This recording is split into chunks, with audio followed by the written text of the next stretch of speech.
The small town of Kunlun had prospered a lot recently. People were enjoying their lives and were not afraid of anything. But one night, tragedy struck. A young guy was walking around the city and was immersed in his phone with all his thoughts. The guy was discussing the completed video and thought this guy on the phone was handsome. And this handsome guy is about to engage in a fight to the death.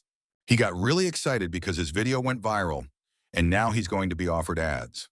The lively fellow didn't even notice as he stepped onto the road where cars were traveling. But everything happened very quickly as he found himself in an empty space with only a girl sitting at a table in front of him. The guy asked her, "Did he die?" The girl was very angry at this time because the guy had died at the end of her workday. The girl told him that since his video had amused a lot of people, his merit had exceeded the norm, and now he had a chance to be reborn in another world. The guy heard this and asked if he could choose, but the girl told him no. Let him press the button on the randomizer. The guy, without thinking of further problems, immediately pressed the randomizer with his index finger. The randomizer showed that he would be the strongest master in the martial arts world, Demon Lord Ziwei. The guy asked with surprised eyes, wondering if he was too lucky. The girl replied to him that since he had the answer, let him quickly head that way. She wanted to finish her work quickly, and there was no need to waste her time. A guy with happy eyes walked up to the door that was in an empty space and shouted that he was a martial artist. The girl was glad to be rid of him, and having cleaned up after herself said that earlier it was said that it was necessary to fix this car. The long text is not fully shown. Opening his eyes, the guy found himself in a forest where it was raining heavily at the time. He immediately thought, where did he end up? But then he remembered that he had been reborn. In this world, his name was Li Ziwei, and his status was the strongest master of the martial arts world. He clenched his fist with joy and said that he had been reborn into the greatest martial artist, Demon Lord Ji Wei. We looked at his clothes and said that this man looked like a ragamuffin, but suddenly he looked under his feet and saw some kind of badge and asked what was it. But at this time there was no more to it. Raising his eyes, he saw 3 people heading in his direction. The man stopped and said that it was strange. The Demon Lord Ji Wei's aura could be felt somewhere nearby. So why is there no trace of it? Wei at this time didn't even realize that he was going to be in big trouble. He immediately asked them if he was the one they were looking for. The man looked him over and immediately noticed that in the guy's hands was a demonic sex sign. That's him! With surprised faces, they began to shout that it was unbelievable. After all, he had even changed his appearance. In fact, it used to be an incomparable bloodthirsty aura. Cruel and merciless, how many people had he put down for the sake of this technique? They had even heard of it. He had been poisoned by the millipede poison. His strength was no longer what it used to be. We heard those words and was surprised that he had been poisoned with poison before. And no wonder he had to pretend to be an ordinary person. The men immediately drew their swords and told him that they would take his head today. We smiled in their direction and asked, were they being serious right now? What made them even think that if there were 3 of them, they could overpower him? We realized that although he had been poisoned, he was still the strongest master in this world. But in reality, only he knew that he was just a human without any abilities. The man immediately realized that in such a situation, they could only use this technique. They united all 3 of them and summoned the creation of the golden holy sword. The energy was completely directed into the sky. Wei looked at them and asked, did they really think such a pathetic trick would work on him? Wei suddenly thought of gold. But although he still doesn't know how to use this technique, he's the handsome one now. Suddenly, he pointed his finger towards the men and let a large amount of energy surge through them, frying them to the bone. He realized he just had to rely on the muscle memory of this body. Opening one eye in the direction of the men, he was greatly surprised. He looked and said that these 3 masters were annihilated in an instant. And there it was, the power of the greatest master of this world. He immediately looked at his hands and said that it was too incredible. The next morning, he arrived at a city called Kangyu. Without fear, he walked through the main passage and saw that it was very noisy. He even asked, is this really a martial arts world?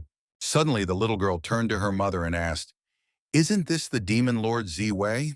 After hearing such words, Wei immediately realized that he had been exposed. People crowded around him and criticized him. But Wei was thinking at this time, how was this possible? Didn't he change his appearance? And now he has to keep himself in check. After all, there are tons of people here. But looking at the wall, he saw that the Demon Lord Chi Wei is wanted, and everyone knows him as a killer. But he paused immediately after seeing the portrait, for fortunately, he looked different now. A boy suddenly came up to him and asked, "Is he Wei? And what is he doing here?" Wei turned around and followed the boy into the pub. The boy said he didn't expect to be so unlucky. Not only did he fall off the cliff, but he lost his memory, and he was gone for 2 days. Everyone thought he had returned to his hometown. Walking further, the boy told him that this was his room, and first the way he would change into clean clothes, for the steward was already losing his patience. Wei picked up the books from the stall and asked, "Is this his room?" He thought it must be his fake identity, and perhaps the 36 technique of cheat by pretending to be weak. Perfect. And now he needs to get into that role quickly. After that, he went outside and grabbed the chicken, but at the same time, he held a knife in his hands because he wanted to cut its head off. But suddenly, a man came up and asked, "What's going on?" He stood in front of him and asked him what was the matter. Had he become so brain damaged that he could not even slaughter a chicken? We heard the words to slaughter a chicken and showed an angry face, thinking it was to hide his bloodthirsty aura. The man was already starting to get angry and asked him why he was procrastinating. He will probably tell the boss to reduce his pay for this month. And what kind of bad luck is that? He missed work and now he can't do his job. What else can he do besides behead chickens? He can't even pluck properly. He's always running around with his useless techniques. Is that all he's got? The man told him bluntly, "What's the point of learning this? Even a pig can do simple martial arts." But Wei paid no attention to him and tried to cut off the chicken's head. The man asked him again, "Is he deaf? Let him turn around because he's being spoken to." But Wei did not listen and raised his knife and cut off the chicken's head. We looked at him strangely and asked, "What's the matter?" Did the man really have something else to say? A few hours ago, Wei, who was a different person and killed everyone in his path and screamed that they were just a bunch of insects. The surviving girl hid behind the corpses and said that reinforcements would arrive soon. And today they must stop the demon lord Z Wei. But Wei saw them and used his token to end everyone who disliked him. The girl told the others right away that the case was trashy. He's holding the plaque of the demonic sect, and he's going to order his subordinates to stop him. Immediately, Wei gave permission to attack. His movement speed was very fast and shouted for them to stop him. Wei was currently on the mountain where Deben was buried. He said that the visitor had even nibbled her bones, and now let her promise him that in her next life she won't be a chicken. But suddenly he said he had to get back to work. But at that moment, someone attacked him through the western route. He didn't even expect this as he saw himself falling off the cliff. As he fell, he heard a voice ask him if the wind was strong today. And soon, just like that, the real owner of the body disappeared. He sacrificed his life to block the path of the demon sex message. But in a difficult moment, he was thrown off the mountain. The man was very surprised and thought, "What happened to this guy? He looked like a frightened kitten only a short time ago." The man immediately told him that he's been working here for years, and he's snapping at him. Does he even realize who's standing in front of him? And now he's going to use him for meat instead of this chicken. We immediately saw that this cook was in good shape, even though he looked like a complete fool, although he could hardly be called a fighter. The man immediately picked up the frozen fish and smacked the guy in the face with a swing, telling him not to use that look anymore. Wei immediately picked up a knife and decided to test how strong Mr. Chef was himself. The cook asked the guy what he was doing with the cleaver. As he approached the blow, he stepped on the blood and slipped. We used this moment and stood in front of his face with his intimidating red eyes. We asked him if he knew what his favorite dish was. First, you cut the meat into thin plates, then you wrap them in a thin layer of starch. Then you add spices, marinate them, and finally fry them on a slow flame. And now the gourmet dish is ready. And then Wei said that pork is usually used for this dish. Had the cook ever tasted such a thing? He asked. The cook was very frightened and started screaming at the top of his voice. Wei covered his ears immediately and said that it was loud. In fact, he hadn't even done anything, and he was already crying. It would probably be a disgrace to their great demonic sect if he killed such a pathetic guy. Wei said it was more boring than he thought it would be, but the cook turned around with his face on the floor and said that he only had muscle. The meat would turn out very tough, and it didn't taste good at all. We suddenly heard someone approaching. Turning around, he saw the guys and asked, "What are they frozen? Is something wrong?" The boys replied that they would probably go, and they still had a lot of things to do. Wei sighed and asked, Why is everyone here so ugly and submissive? But it didn't matter though, because submissive would do just as well. Suddenly he was a little distracted and came to his senses after the boy tugged at his belt. After a day of work, Wei immediately went to the kindling room. He plopped down on the sofa and said in a joyful voice that he had finally moved all his things here. He thought that he would have to start studying all sorts of cultivation techniques and figure out how the demonic sect was doing. Of course it will be hard, but who said the life of the strongest master in the world could be easy? And besides, he met a promising boy today. One should start practicing martial arts from childhood. He realized that if he started learning as a child, he would always be confident in his abilities in the future. He didn't fall asleep and decided to go outside. Wei immediately said that he should eat dinner soon and go talk to that kid. At that time, somewhere beyond the alleys, someone was beating a little boy. But he tolerated everything and took it all on his body. The guy asks him if he's lost his memory, but he feels like he's blatantly lying to him. It was Chen Wujin and is an ordinary servant at the inn. Wujin put his foot down next to his head and told the boy that he knew him well, and they were just right for each other. An orphan and a loser. Wujin asked the boy, why are they going after the cook? Don't they know that he is the brother of their master, Zhao? And she would love to see Master Zhao kick their asses when he returns. But no, why not avenge their master's brother himself? And then, when he returns, he will tell him all about it and accept his well-deserved reward for his good deed. Wujin couldn't help but laugh and realized to himself that he was a genius. He told the boy that if he didn't want to be trampled into the ground here, let him bring this bastard. Suddenly, he saw a door flying at him. He turned around sharply and dodged the attack. Wei held the bread in his hands and told the boy to shut his mouth, for he had heard enough already. And he apologizes to the boy for being late. But the main character always shows up at the last moment. He immediately pointed his finger at the guy. Wujin said, beholding the culprit of the celebration himself. He realized that this was just the perfect chance. Beat him up and please Master Zhao. And this is a great chance for Wei to teach this guy a lesson and show the young apprentice the power of his master. He's sure the boy will start literally idolizing him when he deals with this idiot. He'll tell the master that he's a role model. Wujin told himself that he wouldn't miss this chance and would use it to show his power. Wujin told the boy that he had not been taught to respect his elders. If he kneeled down now and begged for forgiveness, he might consider taking pity on him. We approached the boy at this time and told him to step aside for now and wait for him on the sidelines. Wujin asked the enemy, had he been knocked back along with his memory and self-preservation instinct? How dare he ignore him? Let him not act like he's better than him, and a loser will forever remain a loser. Wujin immediately pounced on him with his fist to teach the boy a lesson. But Wei managed to dodge the attack, but immediately grabbed his arm and threw him across himself. Wujin was greatly surprised after that and didn't understand how it happened. Wei knocked him to the ground and slowly got up. We smiled and said it really works. The hours spent watching self-defense videos were not in vain. He had wanted to test this technique in action for a long time. Although he wouldn't be able to use all sorts of cool techniques of this body for now, but with his current internal spiritual energy, even ordinary kicks and throws become deadly. We suddenly switched and said that he couldn't use the full capabilities of this body yet. That's too bad, of course. But if he leaves him alive, his identity may be revealed, and kill him with a simple kick. He's really annoying, that guy. Wujin heard everything and thought that his identity might be revealed. He wondered what this guy was talking about because he could hear his intimidating voice. And suddenly it hit him.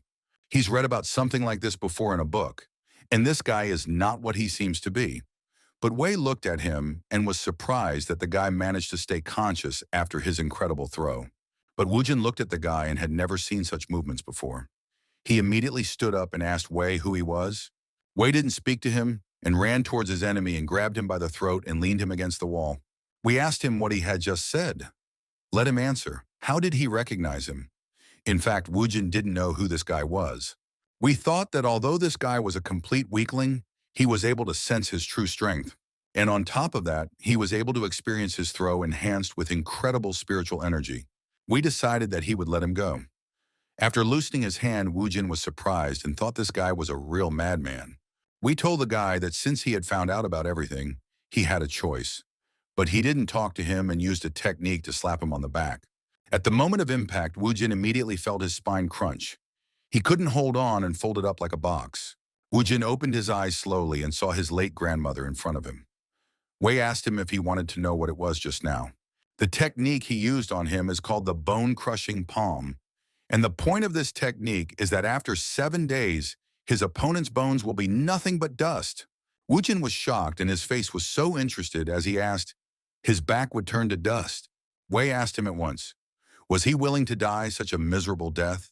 And a great man once said, true enlightenment is defeating death and creating a new future. And so he will give him a choice now. The next morning, there was a girl running around in the forest. She suddenly climbed up a tree and was saying that she was somehow bored, and her father always gives her boring jobs.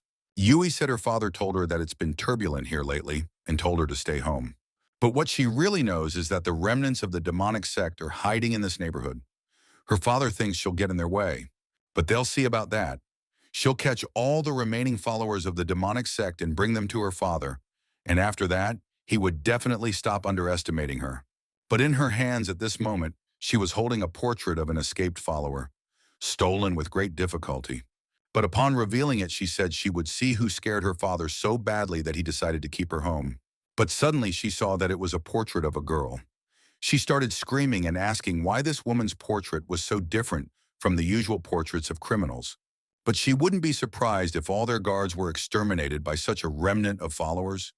But all of a sudden, unexpectedly, Yui retracted her gaze in the other direction. She looked into the woods and saw some guy and a little kid walking around, and it seemed very strange to her. The boy asked Brother Wei if it was true. If he learns martial arts, will he stop being bullied? Wei replied that of course. He'd seen for himself how easily he'd gotten the guy he'd put him down. He would even tell him more. If he learned martial arts, the whole world would start to admire him. But though he realized that it was possible that the boy would be hunted, the boy said that her sister had said that if he got a master, he would have to bow to him. The boy couldn't help himself and immediately lowered his head in front of him, and he bowed so much that he hit his head hard.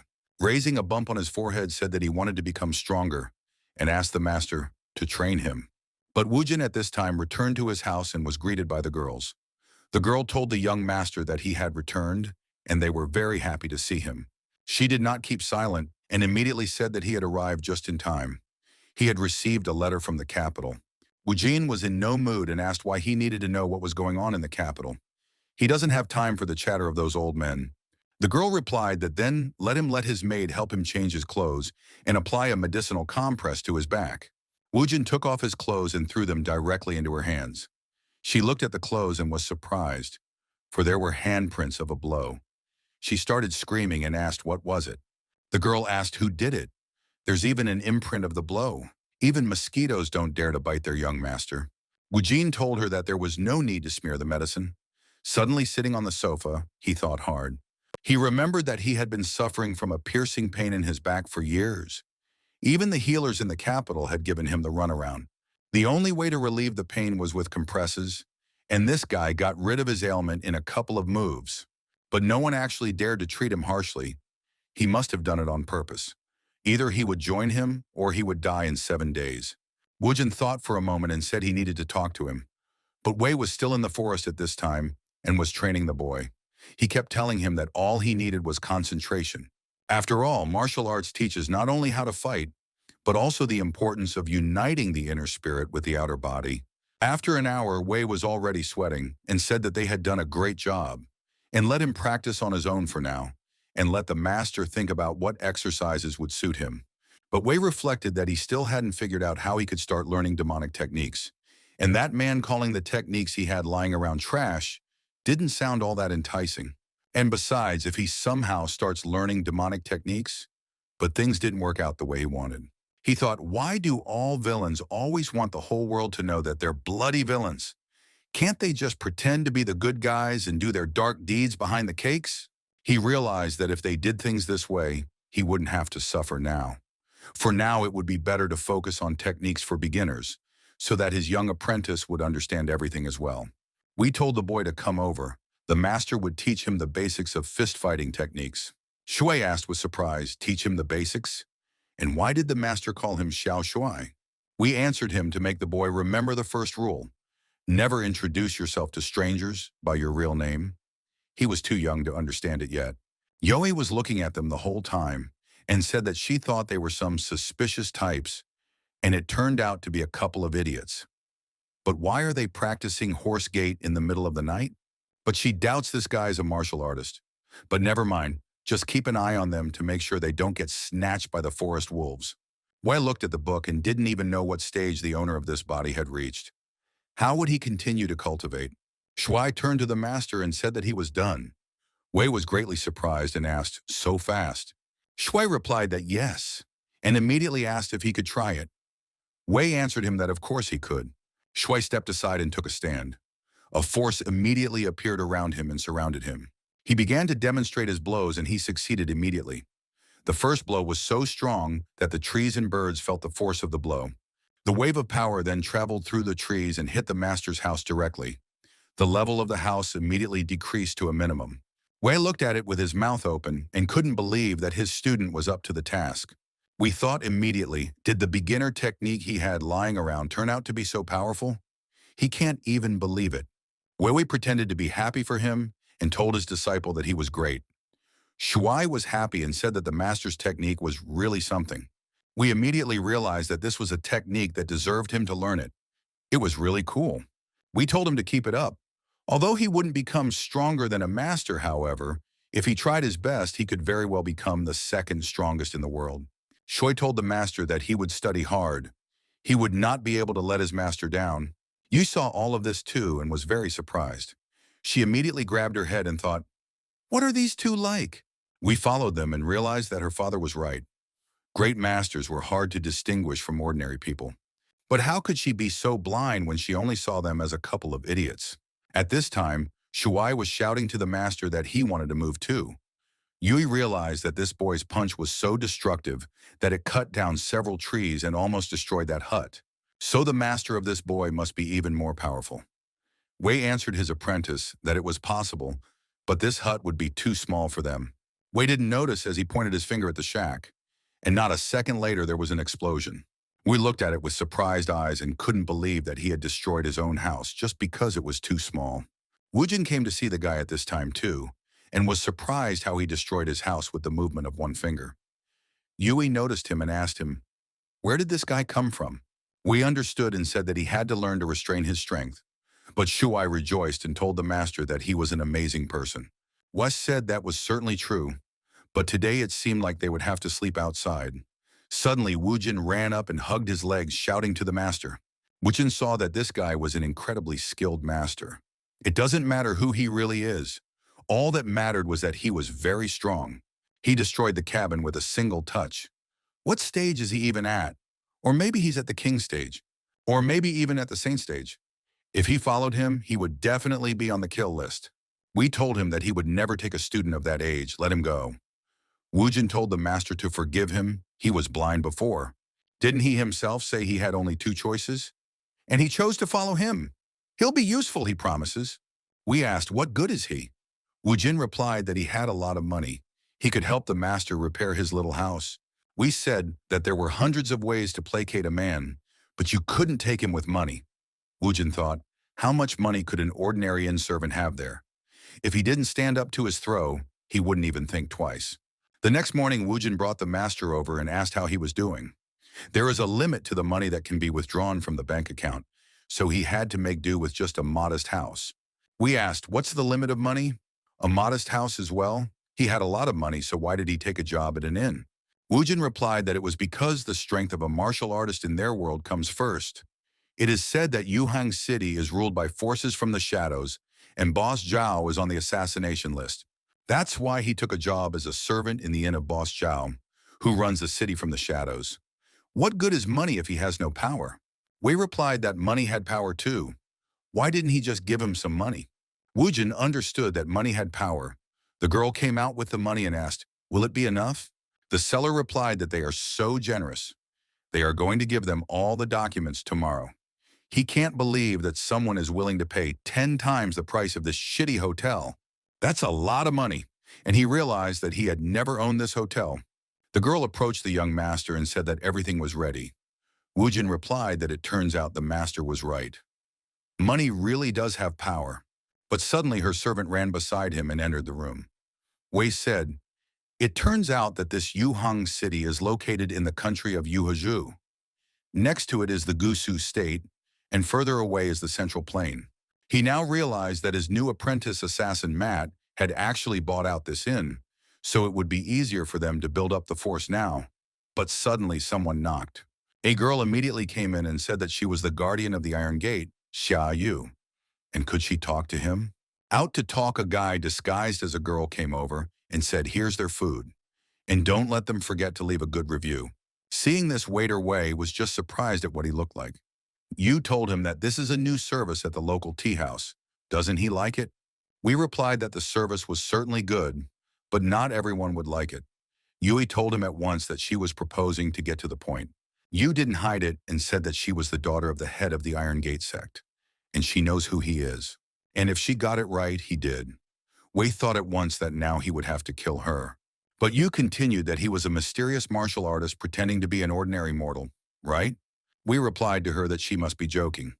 As she can see for herself, he's an ordinary mortal. We realized at this moment that his disguise had almost been figured out again. How did he even get caught? Apparently this sect is an Iron Gate organization of the country's government, which meant that they were his enemies. Yu remembered and realized that rightly her father had said, "True masters always remain humble." Yui told him that as he already knew, the demonic sect had been destroyed, but some followers still managed to escape from them. Wei choked up and asked, what did this have to do with him? Yu answered immediately that she had a request for him. Everyone is responsible for the prosperity of their world. The Iron Gate sect is currently short on manpower, and catching criminals is urgent. She'd like to ask him to help her catch the remaining followers of the demonic sect. We asked in surprise, what? He immediately realized that it was about him, and he doesn't want to be caught. After that, they came to the testing hall. Wei asked, was this where she wanted to bring him? Yu replied that it was right. Wei started to look around and said that the appearance of this place was quite unusual. He even wondered what this exam hall was for. And to think of it that way, decided Wei, he would now visit the enemy's base. Yui asked him, hadn't he ever passed a skill test before? Yui had forgotten that there was a powerful master standing in front of her. He must have just never cared about such trivialities. She said that their Iron Gate sect had started creating similar testing halls to test the strength of those practicing martial arts. And depending on how the test subject performed, their Iron Gate sect would give him a jade plaque. And each rank has a different color. Her jade tablet is green, which means she's a mid-stage practitioner. We took the plaque in his hands and asked, what about the martial spirit? What color plaque is given to a master of this level? Yu replied that she didn't know. And to be honest, no one knows that. To date, there was no one who had reached the martial spirit stage. But however, saying that to those who have reached such a level, a heavenly ladder is opened, leading that master to another world. We thought that since he didn't know how strong the previous owner of this body was, it would be worth it to take this test. However, the problem is that he is currently being watched by one of the enemy Iron Gate sect. Yi grabbed his hand and asked, what is there to think about? It's time to go, she assures him. It will only do him good. Yu realized that she simply had to recruit this guy. If he joined the Iron Gate sect, they wouldn't have to worry about the escaped demonic sect anymore. Upon arriving at the ball, Yui began to shout and ask, how was this possible? Had the balloon become transparent? It's not even white transparent, meaning there isn't even a martial arts foundation. Wei looked at it and thought, how is there no martial arts foundation? And it seems that the original owner of the body was able to hide his real strength even in front of this strange ball. How far-sighted. This guy really deserves the title of the strongest in the world. And now this orb means nothing to him. All he needs to know is that the owner of this body was the world's strongest martial artist. But Yui also sensed that something was wrong here. Ever since the foundation of the test hall, the orb had never been mistaken about the true strength of the practice. However, she had seen the power of this master and his disciple with her own eyes. Why then did the orb remain transparent? Suddenly, she remembered her father telling her that learning martial arts was like gradually realizing the Tao. And the great truth is that the beginning of all things is at the same time the end. That is why the highest realization of the Tao comes only after the practitioner returns to where he or she started. Yi recalled the words and repeated that the practitioner would return to where he started. And so, this master had reached the highest realization of the Tao. Turning around, Yui saw that the master had already left. She went outside and asked where he had gone. But suddenly the father came in and asked his daughter what she was doing here. Immediately afterward, they went to the father's study. The father listened to his daughter and started yelling, "What nonsense!" He can't even believe that she thought of stealing the portrait of an escaped follower of a demonic sect. How would he explain to the other masters that his own daughter had done it? He must have spoiled her. Yui told her father that she just wanted to help. Her father asked her what she could do to help. And for this portrait, their sect had given a lot of money to an artist who had been doing this for years. Father Yu was the head of the Iron Gate sect, and everyone called him Wu Sheng. He opened it and said that it was just a portrait. What could be wrong with it? Sheng calmed down and told his daughter that he would confiscate it from her. Yu replied to her father that although they had destroyed the demonic sect, the founder Wei himself and many of his other followers were still at large. If they let them gather their forces again, it would be a disaster. Sheng said that it has nothing to do with her. All those who manage to escape are the strongest followers of the demonic sect. And the power of Lord Wei himself in this woman in the portrait is not something to be taken lightly. And at the moment, the demonic sect has been destroyed, so they shouldn't be in a hurry. They need to think this through. You asked, what if a martial spirit stage master showed up? Sheng asked his daughter. What? You said, what if a martial spirit stage master joined their sect? What would happen then? The next day in training, Wei told his students that the way of the sword, hand-to-hand combat, heart sutra, inner key, and concealed weapons. And this magic talisman hides so many high-end techniques of the demonic sect. The former owner of this body truly deserves the title of the strongest in the world. But last time, his student had proven that even beginner techniques could be incredibly powerful. Maybe he should try something different this time, he thought. After thinking it over, he said that's exactly what it was. Shuai asked the master if he had finished already. What would they be practicing today? The same technique as last time? We replied that no, they would study something else today. But Yui was on her way to the master with her father at this time, telling her father to believe her for once. And then he'll realize it himself when they come. She's not lying to him. And she personally saw how a small apprentice of this master felled a dozen huge trees with a single blow. Sheng told his daughter that it wasn't that he didn't believe her. It just sounds too crazy. The head thought that a 6-year-old child fell a dozen trees with a single blow, while his foreman destroyed an entire house with a single finger. And if someone had such tremendous strength, their name would have long ago spread throughout Jianghu. Suddenly, Yu stopped abruptly, and Shui asked her what was wrong.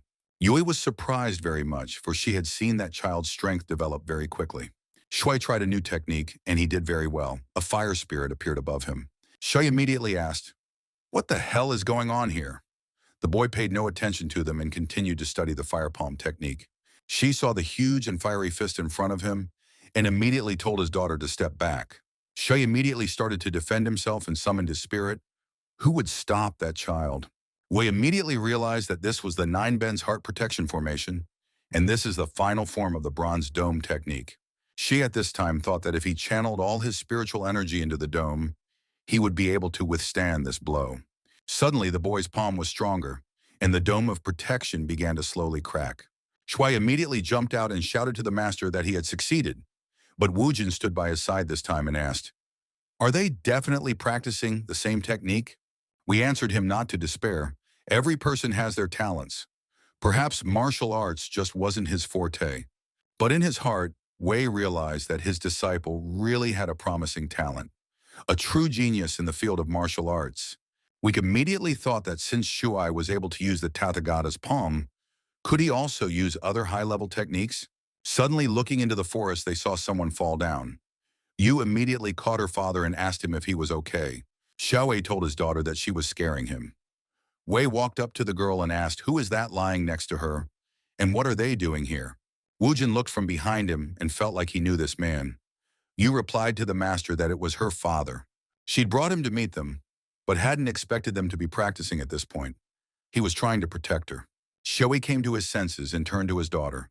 Suddenly, he started spitting blood and told his daughter that he was perfectly fine. Yui was startled and asked where he was okay. Shui apologized and said that he apologizes for coming unannounced and disturbing them, and he hopes they are not offended by them. Xiaowei realized at this moment that his daughter had told him the truth. This child was incredibly strong. Even with all his strength, he couldn't really stand up to his punch. And looking at the guy, he wondered immediately, why can't he sense a bit of ki in him? And had he really reached the highest point of his cultivation? And they just couldn't feel his spiritual power.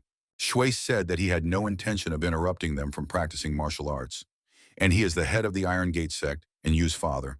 We asked with surprise, the head of the Iron Gate sect? Shui replied that this time he had come along with his daughter. We immediately noticed that the head only picked out key words.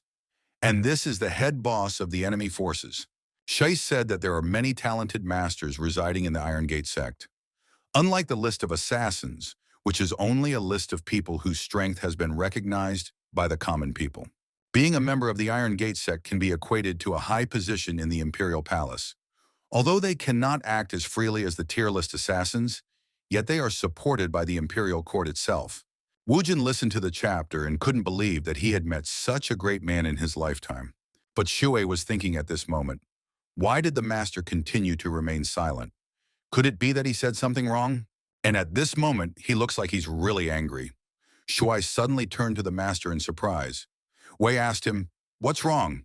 The disciple replied that he thought this uncle had gotten sick. Wei looked at the head and thought, why did he get so excited? It's not like they don't know who he really is. Yui also asked her father if he was all right.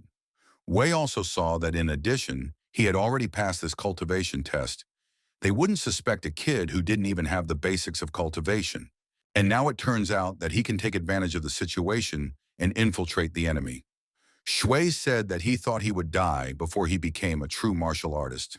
We asked, what do you get? He's the head of the Iron Gate sect? And they are greeting the master. Shui replied, that's right, he is the head of Xia. Once again, he apologizes for interrupting their training. We told him that there was no need to apologize. He was just doing a little exercise with his students. And he's not a martial arts master, he's just an ordinary person. Shui said that he apologizes then, and he got it all wrong. What is the young master's name then? The head thought that this powerful master didn't want anyone to spread about his true strength. Now I can see why he was so angry. We told Uncle Shui that he could just call him by his first name. Shui replied that he shouldn't be so formal. Let him just call him Brother Xia then. We asked, how come? He can't treat his elders so impolitely. Shui replied to him that age means nothing. He is sure that he is a great man, so he would feel awkward if he started calling him uncle. We looked at this picture and wondered what was even going on here. Shui told the guy that he had heard from his daughter that the new manager of the local hotel turned out to be an unusually nice young man, so he decided to meet him in person. But it turned out that he came at the wrong time and interrupted their training. Wei told the head that he thanked him for such high praise. Shui replied that he was only telling the truth. He was too modest, and now he would like to ask him something. How was this boy able to learn the move he had recently demonstrated? We asked the head in surprise. He was talking about that technique? At this time, on the other side, a boy turned to Master Ju Kun. He asked him to listen to him and tell him what he had just seen. Kun replied, boy, that he had seen it too. This was the true manifestation of the Tathagata. Kun asked the boy he had wanted to come down from the mountain and see the world for a long time, hadn't he? And have him get his big brother down here now. The boy asked the master what he wanted to say. Kun replied that the tournament would start soon, and he feels that this time it will be much more entertaining. The boy told the master that he was speaking in riddles again. In the forest, the head and his daughter said goodbye to Master Wei. We said goodbye to them and realized it wasn't easy to hint people to leave. And he gave him no full version of the technique, so if he wanted to, he could figure it out himself. Suddenly, Shui took the master's hand. Wei asked the boy, what's wrong? Shui was upset and asked the master, did she give him trouble? We replied to the boy that no, it wasn't his fault at all. He was the one who didn't check the neighborhood. And besides, that grandfather didn't seem to have any idea of his true identity at all. As long as he kept a low profile, there was nothing to worry about. We told the boy that he could rest for now, and he himself would go for a short walk. But he saw that Xiao Shuai's talent was simply incredible. He mastered one technique after another without much trouble. It would be hard to keep him in the shadows.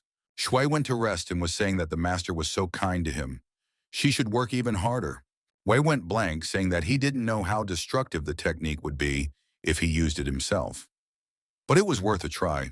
Suddenly, all of a sudden, Wei looked up at the mountain and heard that someone was there, and must be watching him. A girl came out from behind a rock and spoke of how this was possible. She hadn't had time to heal her wounds enough, and they had already found her somehow. The girl was very strong and suddenly released her energy and directed it at the rock. But she realized that she couldn't die here. After all, her master, he was still waiting for her. Suddenly, she started spitting blood because her body was wounded from the inside out. She knew she couldn't lose consciousness right now. She had to gather all the spiritual energy she had left. And before she passed out, she smelled a familiar odor. Wei went up to her and asked if she was all right, but the girl had no time to answer and closed her eyes. Wei did not leave her to the forest and brought her home. He then proceeded to treat her and stop her bleeding. In the morning, he sat up and drank some water after a rough night. Wei said it had been a hard night, but he had made it through. Luckily, he had watched a whole bunch of science videos, so he already knew what to do in these situations. Suddenly, the girl started talking and turning to her master. Wei realized that she was in so much pain, and yet she still kept thinking about her master. But the time passed so quickly that the servant came to the master and asked if he was awake. Wei opened the door and asked what was wrong. The servant replied that a certain mistress said she wanted to talk to him. Wei asked what other mistress. Immediately, Yui came out from around the corner and said hello to him. Wei asked the lady why she was here. Wei replied that his father asked him to give him this gift. Wei looked at it and asked, "What the hell is this?" He was so curious that he started to open the bag right away. But Yu stopped him and told him not to open it right there. But it was too late, for Wei opened it and immediately the sack burst open. It was not an easy sack to open, and immediately a pile of scrolls and books piled up on top of it. Wei came out of the pile and said he almost died. So it was a space bag? He started looking and asked what it was. Yu replied that honestly, all of it. And suddenly she remembered her father saying that he never would have thought that there was such a powerful technique in the world. Hurry up and let her open their treasury. Mr. Wei must be thanked properly, and she will personally present him with their gift. You told the master that these were all the possible pills, techniques, and weapons of their sect. Father let her bring everything to him that was in his treasury for him to choose a worthwhile gift himself. Suddenly she remembered and said that she had almost forgotten about that scroll. Her father had told her that the master's inn was the biggest in Yuhang, so he must have many visitors. They're runaway followers of the demonic sect. If he sees anyone like them, have him report them to the Iron Gate sect. There is a high reward for each of them. Wei looked and realized that his luck had smiled on him again. They had sent him a list of his followers themselves.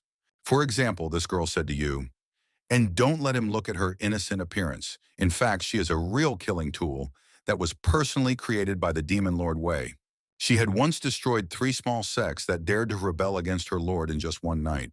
And she had certainly heard that she was hiding somewhere in the vicinity of Yuhang, so their sect was a bit worried about it. We took a good look and realized that this was the same girl he had stumbled upon yesterday. You saw the master's face and asked, 'What's wrong?' Let him not be afraid," she thought. Right now the girl won't pull something like this. Suddenly, Yui leaned against him and started sniffing his clothes, for she sensed something. Yui asked him why he smelled blood. Is he injured, or is someone else injured? Wei thought immediately, how did she realize that he smells like blood? Does she have a dog nose? But Yui didn't stop there and looked towards the room and realized that there was a blood stench coming from there as well. We stood in front of the door and said it was his bedroom. She can't go in there. Yui asked him why he was so agitated. Now she was even more curious. Yui opened the door and was saying that she was sure his sleeping room was now covered in blood. Wei was scared and realized that she was about to see everything. Yahweh looked and finding the clothes said that it was just as she thought. His bed is full of blood. He should have said he was injured right away. We looked at her and wondered where she had disappeared to. She must have heard the noise at the door and ducked out. We told her she had it all wrong. It wasn't his blood. He had come across an injured kitten on the hill yesterday and decided to take it with him. After treating all the wounds, he fell asleep immediately and then suddenly disappeared as well. But at this moment, Wei couldn't believe that he had accidentally stumbled upon a follower of the former master of this body.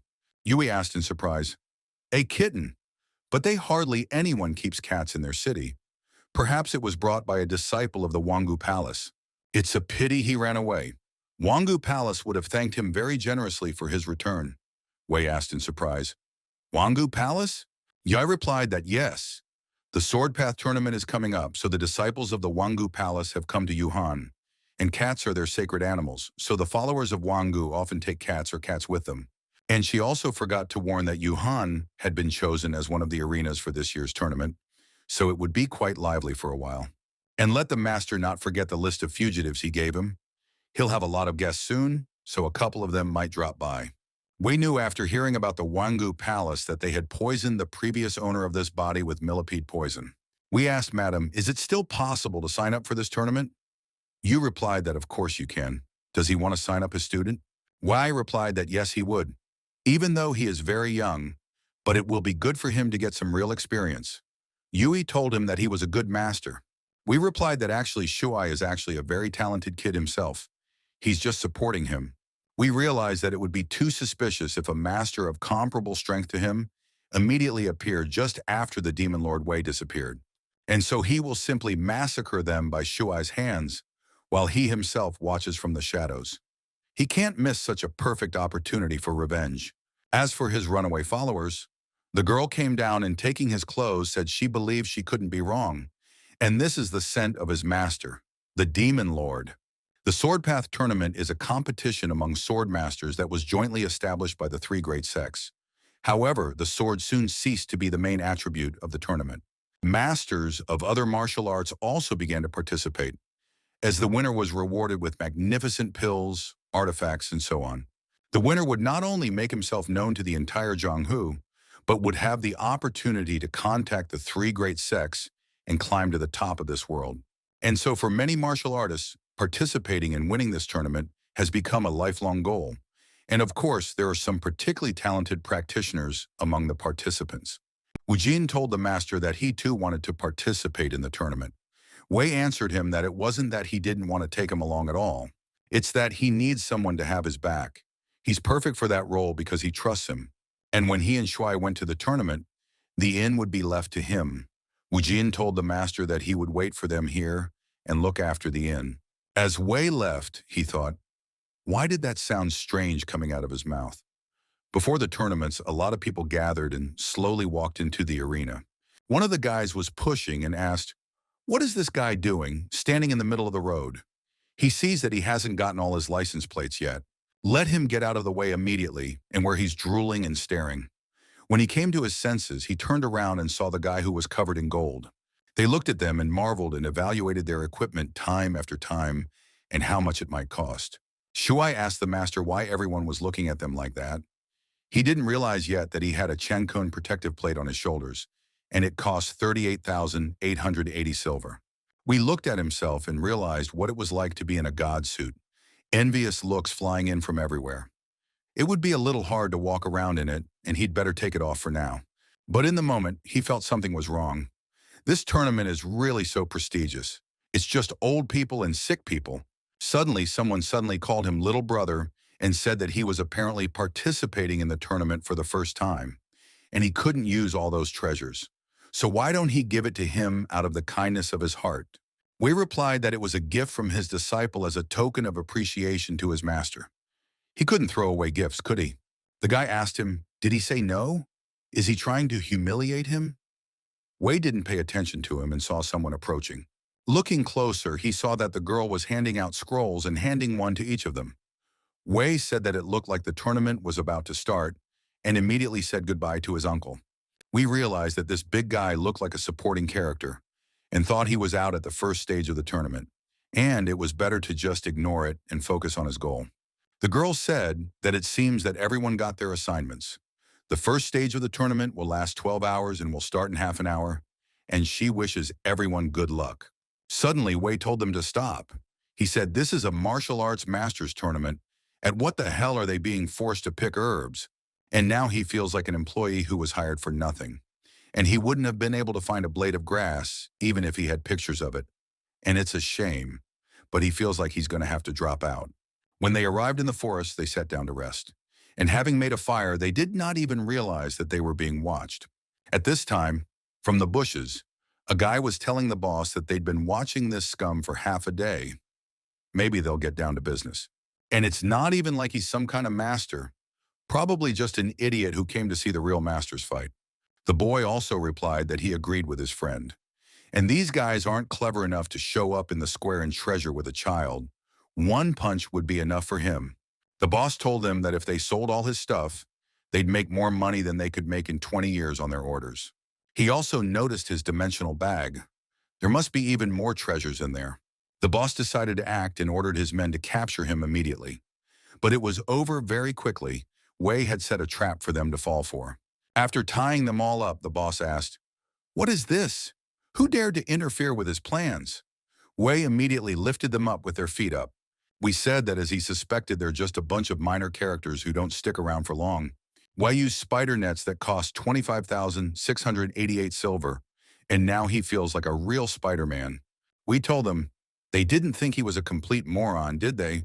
And from the beginning, he purposely flaunted the treasure in plain sight. He pretended to be a rich kid who thought he was a martial artist. He knew that some idiots would fall for his treasure, and he set it all up on purpose. Now he understands why villains like to manipulate people. It feels incredible, and it's time for them to get down to business. And to be honest, he wasn't particularly familiar with the area. He didn't want to make light of it for a while, but he was left with no choice. We asked the guys, they're going to help him with some stuff, right? Well, they don't even have a choice. You told Palace St. Wangu Kyenkyu that it was surprising that she was the one assigned to lead the tournament. Kyenkyu replied that there was nothing that could be done. No one ever knows what is on the emperor's mind, and asked if her father hadn't told her that. Yai replied that he hadn't told her anything. They hadn't spoken at all lately. All he does now is practicing. He doesn't even leave his room. Kyenkyu asked, "Is he practicing?" But Uncle Shi, after all, Uncle Shi had never been able to break through to the Saint Warrior stage, even though he had long since mastered the Nine Ben's heart defense technique perfectly. When stagnation appears at this level of cultivation, it becomes incredibly difficult to break through to the next stage. Usually masters don't manage to break through in the rest of their lives either, so she better talk him out of it. Yui told her that she knew her father. No one could change his mind. It's definitely not something she can do. It's better to just forget about it. Suddenly, she remembered and said that she wanted to tell her that she had recently met a concealing master. Kyenkyu asked, did she have her eye on some man of unknown origin again? Does she know what sect he is from? Who his teacher is? Where is he from? Yoi replied that her face was too scary right now. And don't let her worry, her father had already sent something to get information about this master. Plus, this craftsman is very fond of small animals and even took in an orphan child. That's how generous he is. He is without a doubt a great man. At this time, Wei took control of the other guys and acted through them. The guy handed him an herb. Wen took it in his hands and thought, is this the black ginseng? Somehow it didn't look at all like the one in the painting. The guy thought to himself, Wayu's mother was what? Brewing black ginseng soup? Just how rich is this guy? And what a waste. We said they had done their job so they could go. The boy asked him if he was just going to let them go. We asked, what's wrong with that? Does he think he's worthy of a man of his stature to have a man like him smear his hands on them? He told the guy to remember, every life is worth something. It's rude to ask that of a benefactor who decided to save their lives. And since he's already a fellow villain, he'll give them one useful piece of advice. He had made so much worthless cannon fodder that he had learned to dispose of the disposable ones easily. To reach the top, martial arts skill alone is not enough. It is also important to have a head on your shoulders. The guy thought, what other way to get rid of a disposable? He says he easily gets rid of bodies that have already served their time. The guy took his friends and said no more questions, and they were on their way out. Wei asked with surprise, what kind of reaction is that? The next day, Shui saw that the master opened his eyes and said that he was awake already. Wei asked, what time is it? Shui asked with surprise, what time is it? And probably the master means the time? And he answered the master that it was the hour of the dog. Shui suddenly handed an apple into the master's hands. Wei asked, where did this come from? The boy replied that he took it from there. When he woke up, this mountain was already here. Wang said, what a pile, and suggested they put it all in a bag first, and then they'd get as much as they needed. Kyenkyu was taking herbs and suddenly told the man that this was a failure. Tell him to hurry up and get it out of here, it's disgusting. She told him it didn't make any sense. They would have been better off just ordering a large shipment from the merchants. The girl turned to him and told the lady saint not to talk like that. This year the weather has not been pleasant, so it is not surprising that the crops have suffered a lot. And great sects can't afford to go after unscrupulous merchants who brazenly inflated the price of black ginseng. Shenkyu asked, "What?" "I mean, they just wanted a freebie, disguised as nobility. This is disgusting. They also dared to put all this dirty work on them, the Wangu Palace. It's akin to a mother putting poison in her daughter's wine." But suddenly Wei came over and asked, "Is this where I should bring the ginseng?" Qianqiu was very tired and thought, "When will this be over already?" Wei said that her assignment was too vague, so he doesn't know whether he brought what he needed. Qianqiu thought, blurry. Yes, she was drawing pictures of herbs herself. But suddenly a bright light appeared in front of her eyes. She immediately stopped talking when she saw what Wei had brought. She realized that it was the highest quality black ginseng, and so much of it. Even if you dug up a whole mountain, you wouldn't find this much. We said it told me how much I needed. Let them choose which ones they want. Chenkyu was surprised and thought that the guy himself didn't realize what he brought. Wei asked, "What is it? Did he bring the wrong thing?" Chenkyu replied that no, it's all that. In fact, a single inferior root would be enough to complete the task. Wei asked, "Why don't they take all of them?" Chenkyu thought, how is everyone? Is he seriously talking right now? Doesn't he realize how valuable they are? We replied that yes, they found them there in the woods. Besides, he didn't like the taste of them anyway, so let them have them. Kenkyo couldn't believe that they found such a treasure in the forest, and he doesn't even like the taste of them. What is he even talking about? Suddenly, she remembered that the task of the first stage of the tournament had been intentionally rumored long ago. Therefore, everyone knew that Wangu Palace would be the one to harvest the black ginseng. And this guy probably brought this gift to establish a relationship with the Wangu Palace. That's right. Now she understood everything. And this guy is really generous. And now it's good, and quite enough to contact the Wangu Palace. Kinkyo said that in that case he could address her without any formalities from now on. He had helped her a lot and proved his righteousness. And the Wangu Palace accepts his gift and is willing to have a good relationship with him. She immediately introduced herself to him and asked the guy what his name was. Shenkyu was proud with herself, for she had made a brilliant drawing of black ginseng. Wujin watched and told the guys that he couldn't believe that he had been invited to the official venue of the sword tournament. He will forever imprint that glorious moment in his heart. He hugged the master and said it was so good that he no longer had to look after the inn. And from now on, he would consider the master his Sunday father. Wei shouted at him to let go of his hand. If he doesn't let go now, he'll go back to guarding the inn. Wujin asked, "Is this the official venue of the tournament?" You couldn't tell from the looks of it. Chenkyu replied to him that it was clear, and there are no people here, as this place has long since fallen under the influence of the three great sects.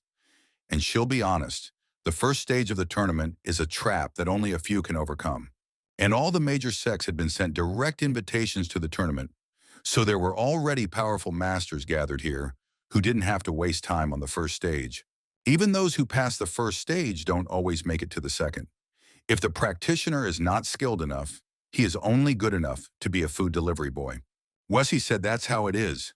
He felt as if he had come into contact with the dark side of the world. Chenki said it right. Making it all the way to the second stage of the tournament is oh so difficult. However, since he had helped her so much, she would get the last 3 passes for them. We replied to Madam that she was so kind. Chunky said that food and lodging were provided for the duration of the tournament, and she'd better guide them to the inn. Chunky turned to the boy and said that he must be tired of stomping his feet by now, so she took him in her arms. Wei wondered if this saint could even be trusted. He thought she was too easy to deceive. Seeing the inn, Chunky said that they had come, and she feels like she needs to give them something. Just don't let them get lost. Immediately afterwards, she threw objects into their hands. Wei caught them and asked what they were. Chunky replied that these are the participants' plates. They'll be needed to check in at the hotel, and this whistle is her gift to him. Let him whistle if he needs help. Then someone from the Wangu Palace would definitely help him. Wei asked in surprise, "Whistle?" Chunky replied that was right. There was only one such whistle, and she had to try her best to get it. So let her not use it for nothing. We started blowing and said that he wasn't whistling. Chunky replied that she had told him not to whistle at him for nothing. We looked around and said that this hotel has a pretty good decoration. It looks like a 5-star hotel. Wujin asked the master, did he like it that much? Then when he returns, he will hire workers to remodel their inn in a similar style. Wei went up to the host and told him to put them on the list. The host asked how many were there. Wei replied that there were 3. Suddenly, a girl came up to them and told them that she thought they were confused about something. This is not the place to play. She advises them to go back to where they came from. The old man sitting next to her asked the girl, why did she care so much about the affairs of others? What made her think that children couldn't participate in the tournament? Then the same could be said of an ignorant woman like her. The girl got very angry and asked the old man what he said. She was just trying to give some sound advice. The old man told her to clean her ears so that she could hear and perceive everything well. The girl got angry and said that there was no point in talking to a donkey who couldn't tell good intentions from bad ones. The old man told Wei to ignore them. In a world where strength has always been respected, there is no distinction between man, woman, or child. They really thought some ordinary kid could get in here. Anyone here must be considered an equal, or they will be sorry. The old man asked the boys, it was their first time here, right? If they had any problems, they could go to him. We thought for a moment and thanked the old man for his concern. The old man laughed and replied that it was small things. But all this time, the girl he saved was watching her master. And it pained her that she could not approach him when he was so close. She misses him so much. Even the small red mole on her master's chest. His mesmerizing aura he would recognize from 1,000. Even if he has changed his appearance, she can't be fooled by that. But at this time, Wei was actually feeling like someone was watching him. In the evening in his room, Wei lay on the couch and remembered how the mistress had told him to blow the whistle if he was in trouble. He thought that if he used the whistle to grab someone from the Wangu Palace to ferret out information, he would definitely become the object of suspicion. Suddenly, he heard shouting. Wei immediately stood up and asked what was going on. Wujin rushed into the room and started shouting to the master. He said there's something unimaginable going on. The tournament has already begun, and it's a battle to the death. He apologizes to the master, but he made the wrong choice himself. Meanwhile, outside, a monster was killing students and leaving them lying in the street. The girl turned to her older sister and told her that they were done here. The sister told her that was great. Then it was time to move on to the next place. The winners of this tournament will definitely be them, and no one else will stop them from doing so. In the distant past, there were 3 masters in the world who constantly fought each other. The forces were so great that they destroyed everything in their path. The old man said he didn't know his old acquaintances would be here. After all, it's been years. The guy replied that they hadn't seen them in 4 years, so let her not disappoint him. But the girl listened to them and said she was already sickened by the sight of them. Damn old men! Suddenly, they all said together that it was time to decide who was the strongest, and this battle would be the last. The guy used his technique to attack, but the girl looked at him and asked, is that it? The girl didn't feel sorry for him and told him that he was a seer. Didn't he come here knowing he was going to lose? But the old man replied that one uses all sorts of tricks and the other pours mud on everyone. They're 2 scum, and today he'll show them. The old man attacked them together and used the strength of a true martial arts master. At this time, Wu Jin looked at the battle and said that this was the battle between the strongest martial artists. And a master from all the major sects gather in one place to showcase their skills and compete for first place. And it inspires him so much, shakes him up and scares him at the same time. That's great. The girl repelled this attack, and the old man said he didn't want to waste her power on his showy moves. The girl told him to shut up and don't let him think he doesn't know about how he secretly announced a cash bounty on his head. Wei also came out to watch and said that these masters had come here to settle their personal grudges. Suddenly, someone from behind attacked them and ordered their men to grab their plaques. Wujin realized immediately that these were the guys who had been harassing them during the day. He immediately stood in front of the master and said that he would die for him. The girl told her men to be careful, for they were attacking them. Wujin used his technique and decided to protect his master so that he wouldn't engage in battle, and immediately used a card attack. We saw them and realized they were bank checks. The guys asked where did they go. The girl replied that it was a hoax. The girl said there's no point in running after them anymore, so maybe they'll just collect those checks and find another target. But suddenly the girl started to collect all the checks and suddenly collapsed to the ground. The guys saw this and realized that it was an enemy attack. But it was more complicated than that. Someone attacked them from behind. The guys saw the girl and asked who she was. The girl asked them, Were they the ones trying to harm her favorite master? That powerful aura. At that time, there was a big explosion, but Shuai grabbed the boys and decided to get them away from the dangerous place. But the three strongest masters also felt a powerful aura, and the master of the Holy Warrior stage must have shown up here. The girl grabbed their numbers and turned them into one complete ring. She said that when she dialed 520, she would give the spatial ring to the master. And this will be the perfect chance to reunite with him. May he wait for her, and they will meet soon. Upon arriving at the normal place, Shuai asked the boy if he was okay. Wujin replied to make the boy promise him that next time he would at least take at his belt and not his collar. Wujin asked the master, "What will they do next?" Wei asked, "What else?" "Watch the performance unfold." Wujin was greatly surprised and didn't understand right away. But Wei threw the fried chicken in his hands and told him to enjoy it. We told him to go over to them and lay down and eat and rest. They have the best seats, Wujin thought at this moment.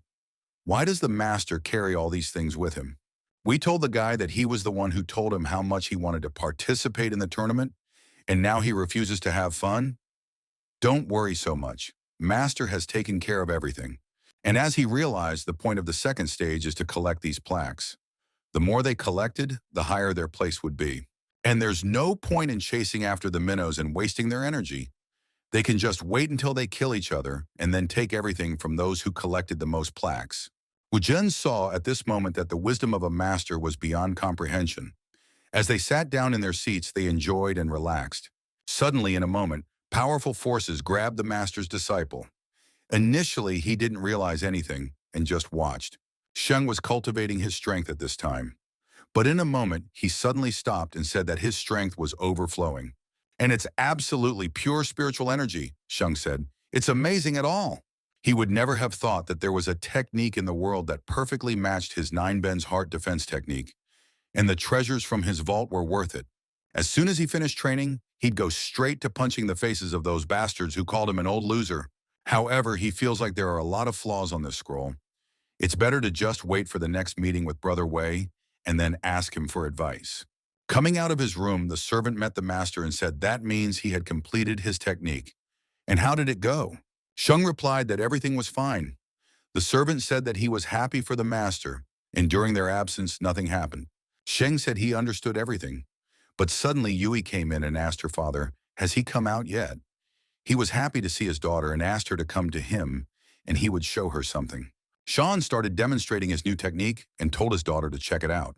You said that this is the 9-bends heart defense formation? But that it wasn't. Sheng answered her to look more closely. Yui asked with surprise, looking closer.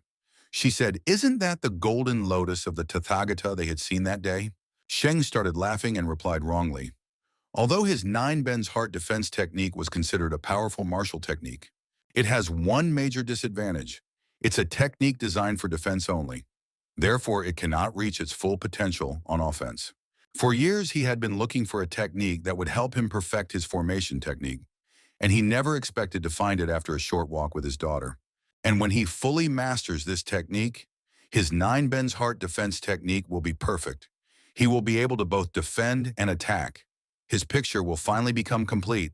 Sheng said it was all thanks to Brother Wei anyway. How's he doing? He'd like to visit him in person soon. Yu answered her father that he was out of town right now. Sheng was saddened and asked, Brother Wei didn't even say goodbye to him. They should have at least offered him horses. And why had their beautiful acquaintance lasted so short a time? And now it all makes sense to him. We said she had come to their inn a couple days ago. One of the maids said that he had gone somewhere with his students, and he mentioned that he wanted to sign up his students for the tournament, and it was just about to start, and she thinks he's accompanying his students to the tournament now. Sheng asked his daughter that next time she should mention such important things right away, right? She knows he's impressionable, right? He asked her why she didn't notify him about it right away. Let him know that Brother Wei wants to enroll his students in the tournament. Would issue him a couple of direct invitations to the tournament. And it's always a mess during the first stage of the tournament. If they haven't come back yet, it means they've made it to the second stage. You told her father that he locked himself in a room and didn't want to listen to anyone. How would she tell him that? Sheng thought, why would the incredibly powerful and ambitious Brother Wei be interested in this tasteless tournament? Suddenly he came to what he thought. It was all about Brother Wei's combination of both equanimity and magnanimity. He just didn't want his young apprentices to become hermits before they had a chance to see the world. And Wei is a great master. At this time, Jin looked at the spectacle and said that this was the end. The girl told them that she had warned them, right? This is no place for kids like him. Let them just give up and leave the tournament. And she doesn't want to hurt the little ones. Wei touched the magic roots and said that the thing was so strange to the touch. Jin started yelling to the master that the baby had been grabbed. The girl was greatly surprised and thought, what was wrong with this guy? Wasn't this little guy with him? Or did he just not care about him? And besides, she doesn't feel the spiritual energy of a martial arts practitioner in him at all. Did a mere mortal enter the tournament? Unexpectedly, Wei examined these roots and remembered that it looked very similar to the slime in the book. He took the slime in his hands and held it. But the girl at this moment felt that something was clearly wrong. This is a sword path tournament. How could an ordinary mortal get in here? And not just him, he doesn't feel any spiritual energy from that guy next to him either.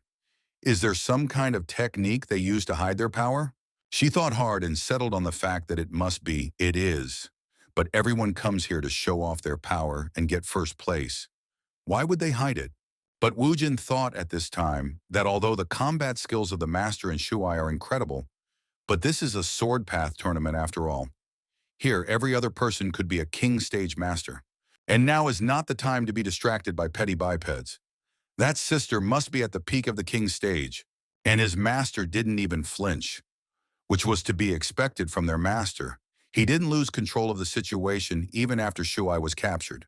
And from behind, his master looks even more majestic. He has a soothing aura about him. We asked, is this one created from internal energy?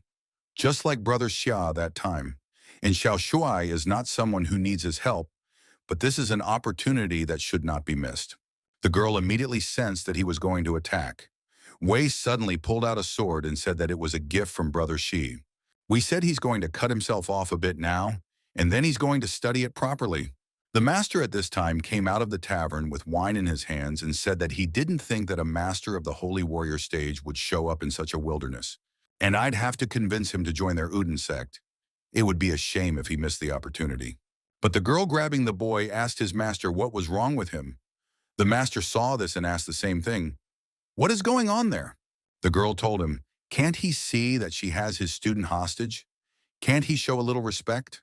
If he doesn't respect his opponent, at least let him respect his fellow hostage. The master saw that the woman who was pestering the child during the day, she has the aura of an early stage warrior king stage master. Not bad at all. The girl asked the guy, doesn't he believe he can hurt a child? She can do it. If he doesn't stop, she will. The master looked a little closer and saw that she was holding the very same baby. But where is his master? We started waving his sword around and said that this sword was stupid. It's only good for pounding nuts. Jin ran up to the master and told him to try this knife. He spent a lot of money to get this knife. The host tried to listen to their voices and asked what were they chattering about. But Wei was at this time shouting to his young apprentice not to be afraid. His master would save him soon. Jin told the master that it was his fault for not keeping Shuai safe. If something happened to him, he could use this knife to kill him as punishment. The host at this time got very angry because he got it all wrong. The girl told the guy not to blame her then for what would happen to him. But suddenly an energy surged in front of her. She didn't realize what had happened at first. The master took the boy from her arms and asked, has she lost her mind?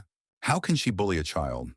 There are over 100 masters in the arena right now, and she decided to take away the plaques of just these kids. She only attacks the weak, and it's gut-wrenching to fight the strong. The girl asked the old man, where did he even come from? Had he seen what was going on in the arena? Someone had already collected most of the contestants' plaques. She doesn't want to lose, so she had to attack them. And where did he see her abusing a kid? This guy provoked her. The owner said he saw it with his own eyes. This guy can't even use his chai. What is she talking about? All he has is a dull old sword that's already cracked. The girl got angry and said she'd had enough, and immediately used the secret soul-devouring technique. She tried to attack the old man, but he dodged, and with her other limbs, she grabbed Wei. The girl asked him if he was still hiding his power. He means he's teasing her, and now they'll see how long he can keep it up. She'll make him show his skills. The old man looked at her and said she's strong, even knows the soul-eating technique. She's gonna be tough. Shuai told Grandpa that his master is very strong.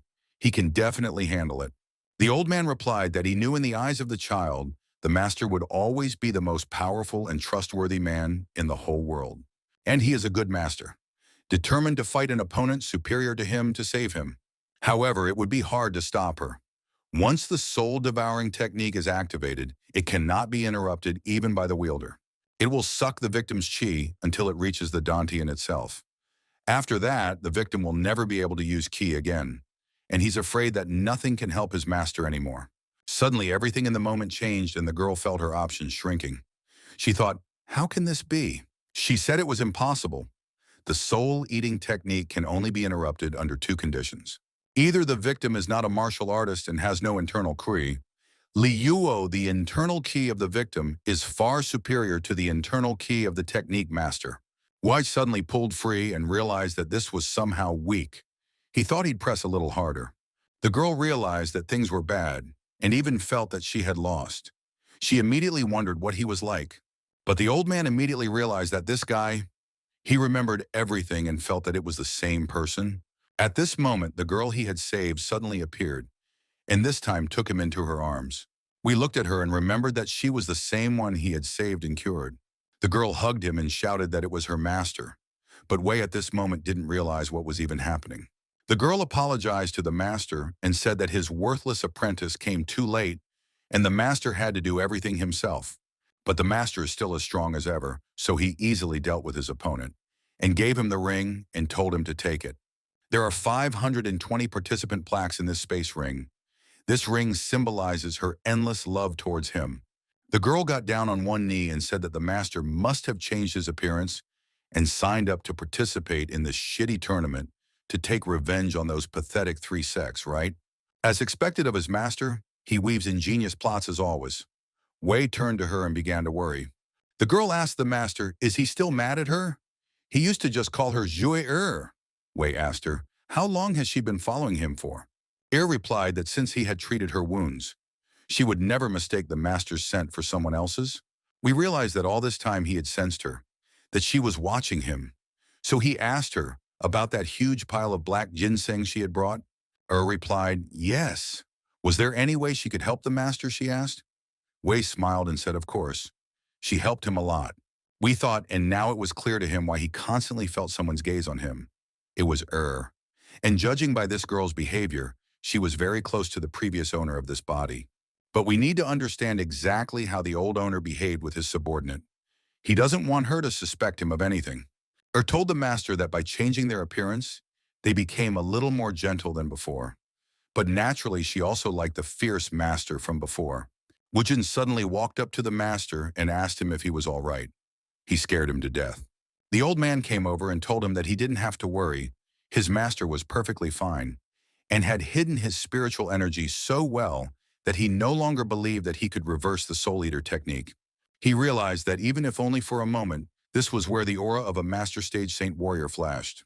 When he saw that woman grab the child, he hastily thought that she was just mocking the weak. However, he had forgotten that ordinary mortals were not allowed to enter the Sword Path tournament. And even when his apprentice fell into the hands of the enemy, he did not show his strength, but only threatened that wench with an old sword. And the little boy was sure from the very beginning that his master would not let him get hurt. There wasn't a shadow of fear on his face even when the soul-devouring technique was used against him. Such an unwavering spirit suited their Wudin sect. And now he has such a nice seedling in front of him now. He just can't pass it by. We must bring him to their sect. The old man turned to the boy and asked what his name was. We looked at him and thought, who is this grandfather? And why does he look more like a villain than he does? Asked the master if he wanted her to deal with him. Wei asked her, they know each other. Replied that she knew him. However, he had not yet grown to know her. Unless she is confused, this is the third elder of the Uden sect. The vagabonds call him the god of drunkenness. Wei asked with surprise, Wuden sect? Is that one of those great sects? Replied that yes, that was correct. In the past, he disliked this sect because they were too poor and their disciples led a vagabond lifestyle. So he didn't even put them on the list of those who had been declared war. Wei thought, what other list?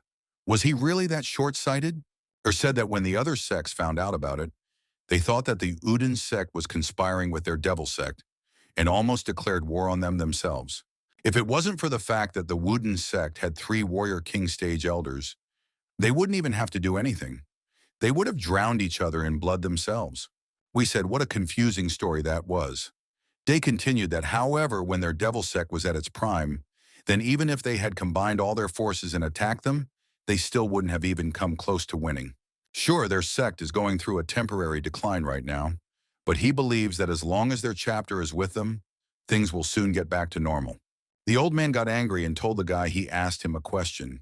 He was wondering who he was and what sect he was from, or had he not yet found a home. The guy replied that his name was Wei. He thanked him for his help, but he didn't know how to address him. The old man replied that his young apprentice called him grandfather, so he could address him the same way. Wei said he wouldn't even dare. Was surprised that it had been a long time since she had last heard the master speak to someone in person. But what had happened to the master while she had been away? Suddenly, Woojin walked over to and turned and asked her what her name was. Does she know their master? Didn't answer anything and realized that if she had been near the master, he wouldn't have had to deal with these scum. Maybe the master was short of warriors. If that's the case, then she's ready to go for it. She has a beautiful, healthy body and is sure that her and master's children will also grow up to be very strong martial artists. She will make fine warriors for master herself. The old man asked suddenly, who was that girl beside him? He realized that although this girl didn't hide her power, but her aura was strange. He couldn't understand it. We replied that it was his cousin. He hadn't seen her in years, but by chance they had met at this tournament. But she is very shy and doesn't like to talk to strangers, so you can forgive her. The old man replied that then they knew each other. The old man told him that as he already knew, this tournament was organized by the 3 great sects. It was necessary for powerful masters from all over Zhenghu to gather in one place and exchange their martial experience. However, in reality, the true purpose of the tournament was always to attract new talent. And frankly, he and his students had taken a liking to him. And so he will ask directly, would they be willing to join the Uden sect? Wei thanked for the invitation, but they weren't interested.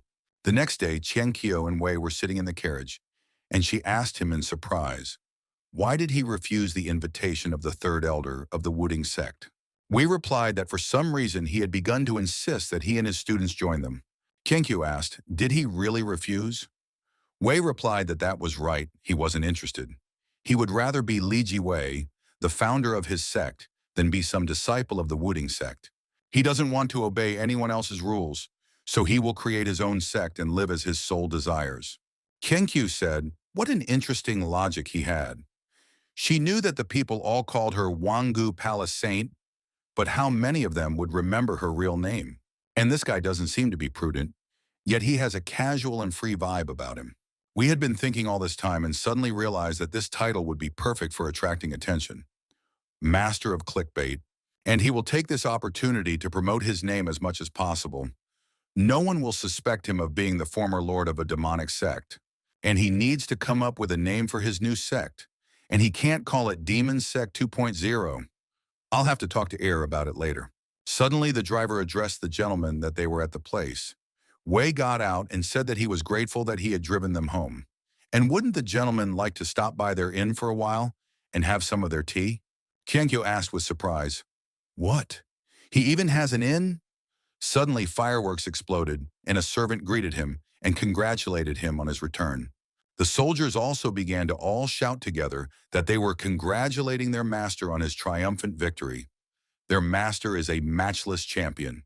The servant asked her master, where is the young master? She had something to tell him. Wei replied that her master was in that carriage. Headsheng also came to the meeting and told Brother Wei that he had been away for so long, and very happy to have him back. Although the results were not yet known, but he was sure that Brother Wei had won the first place. He had been waiting for him since morning to congratulate him first. Yu told her father to be quiet. King Q suddenly saw a familiar face and asked, Uncle Xia? She-friend immediately thought, what is going on here? And is this really the same powerful master that Yu was talking about? Yu turned to Qian Qiu and asked why she was here. The girl replied that she was the one who should have asked. What are they doing here? Do they know each other? Yui replied that of course. This is the same guy she told her about. Let her meet him. He's Wei's brother, Chenkyu said. What's his name for? Let her better tell her why Uncle Shia, who was known for his nobility and restraint, was acting like this around this guy. Sheng turned to Qiankyo and said that although she was a saint of the Wangu Palace, she should realize that in Jianghu, the strength of a master was respected. Even Brother Wei had addressed him as an elder the first time they met. So why did she continue to speak to her brother in such an impolite manner? Qiankyo replied to Uncle Xia, he is much older than him after all. She doesn't think it's appropriate for him to call this young man his brother. Sheng said that as the saying goes, a teacher is someone you can learn from. If it weren't for Brother Wei's refusal, he would have called him father too. And if it wasn't for Brother Wei's generosity, he would never have been able to break through to the next stage. Brother Wei is truly a deity to him.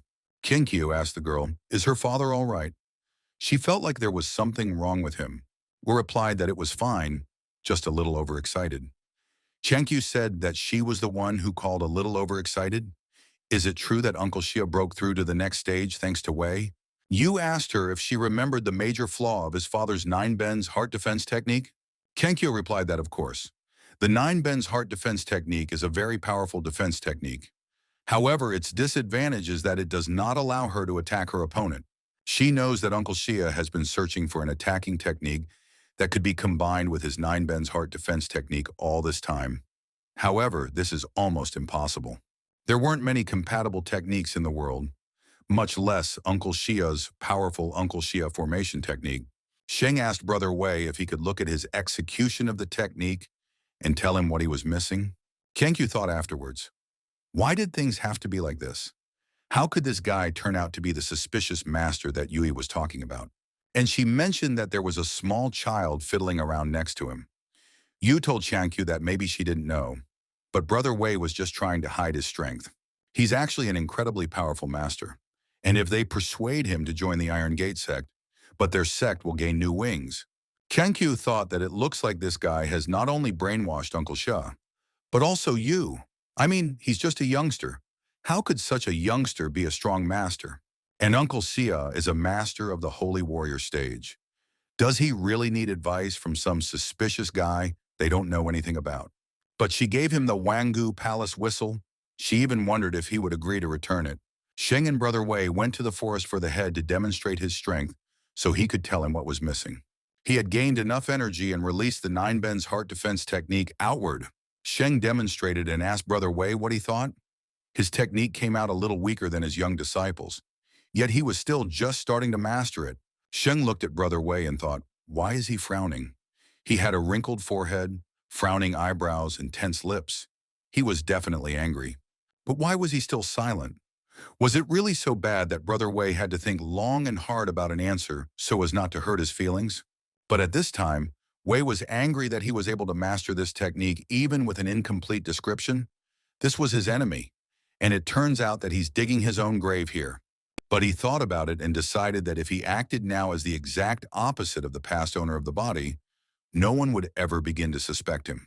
He realized that it was true, and the past owner was a powerful and cruel demonic sect master. He's just an ordinary and harmless guy.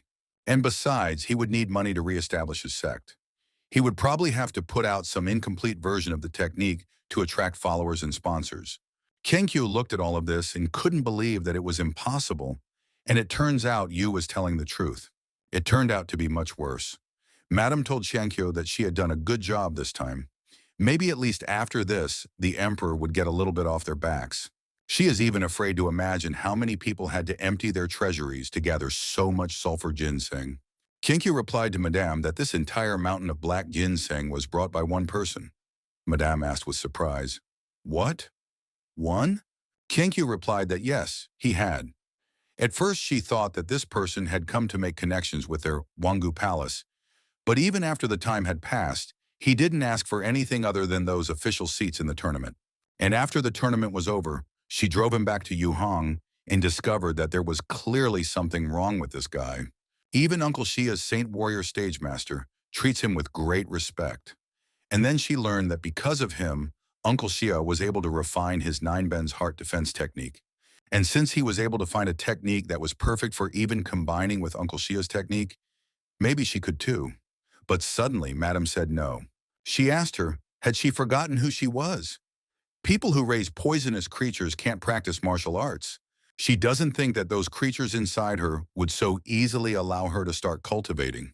And besides, don't let her forget that she's a saint of the Wangu Palace. She can't make friends with outsiders so easily. Kenkyu replied that senior sister Yu had managed to awaken her cultivation after all. She was even able to rise to the warrior king stage. Not only can she practice martial arts, but she also walks around accompanied by handsome men. So why can't she at least get a little closer to the person who seems special to him? Mistress got angry and replied, "What insolence! She may have started praising her a lot, but that didn't mean she was allowed to cross her. Her older sister Yui is special. She is no match for her." This time she also decided to participate in the tournament. However, during the second stage, someone will be able to wrap the Soul Eater technique against her.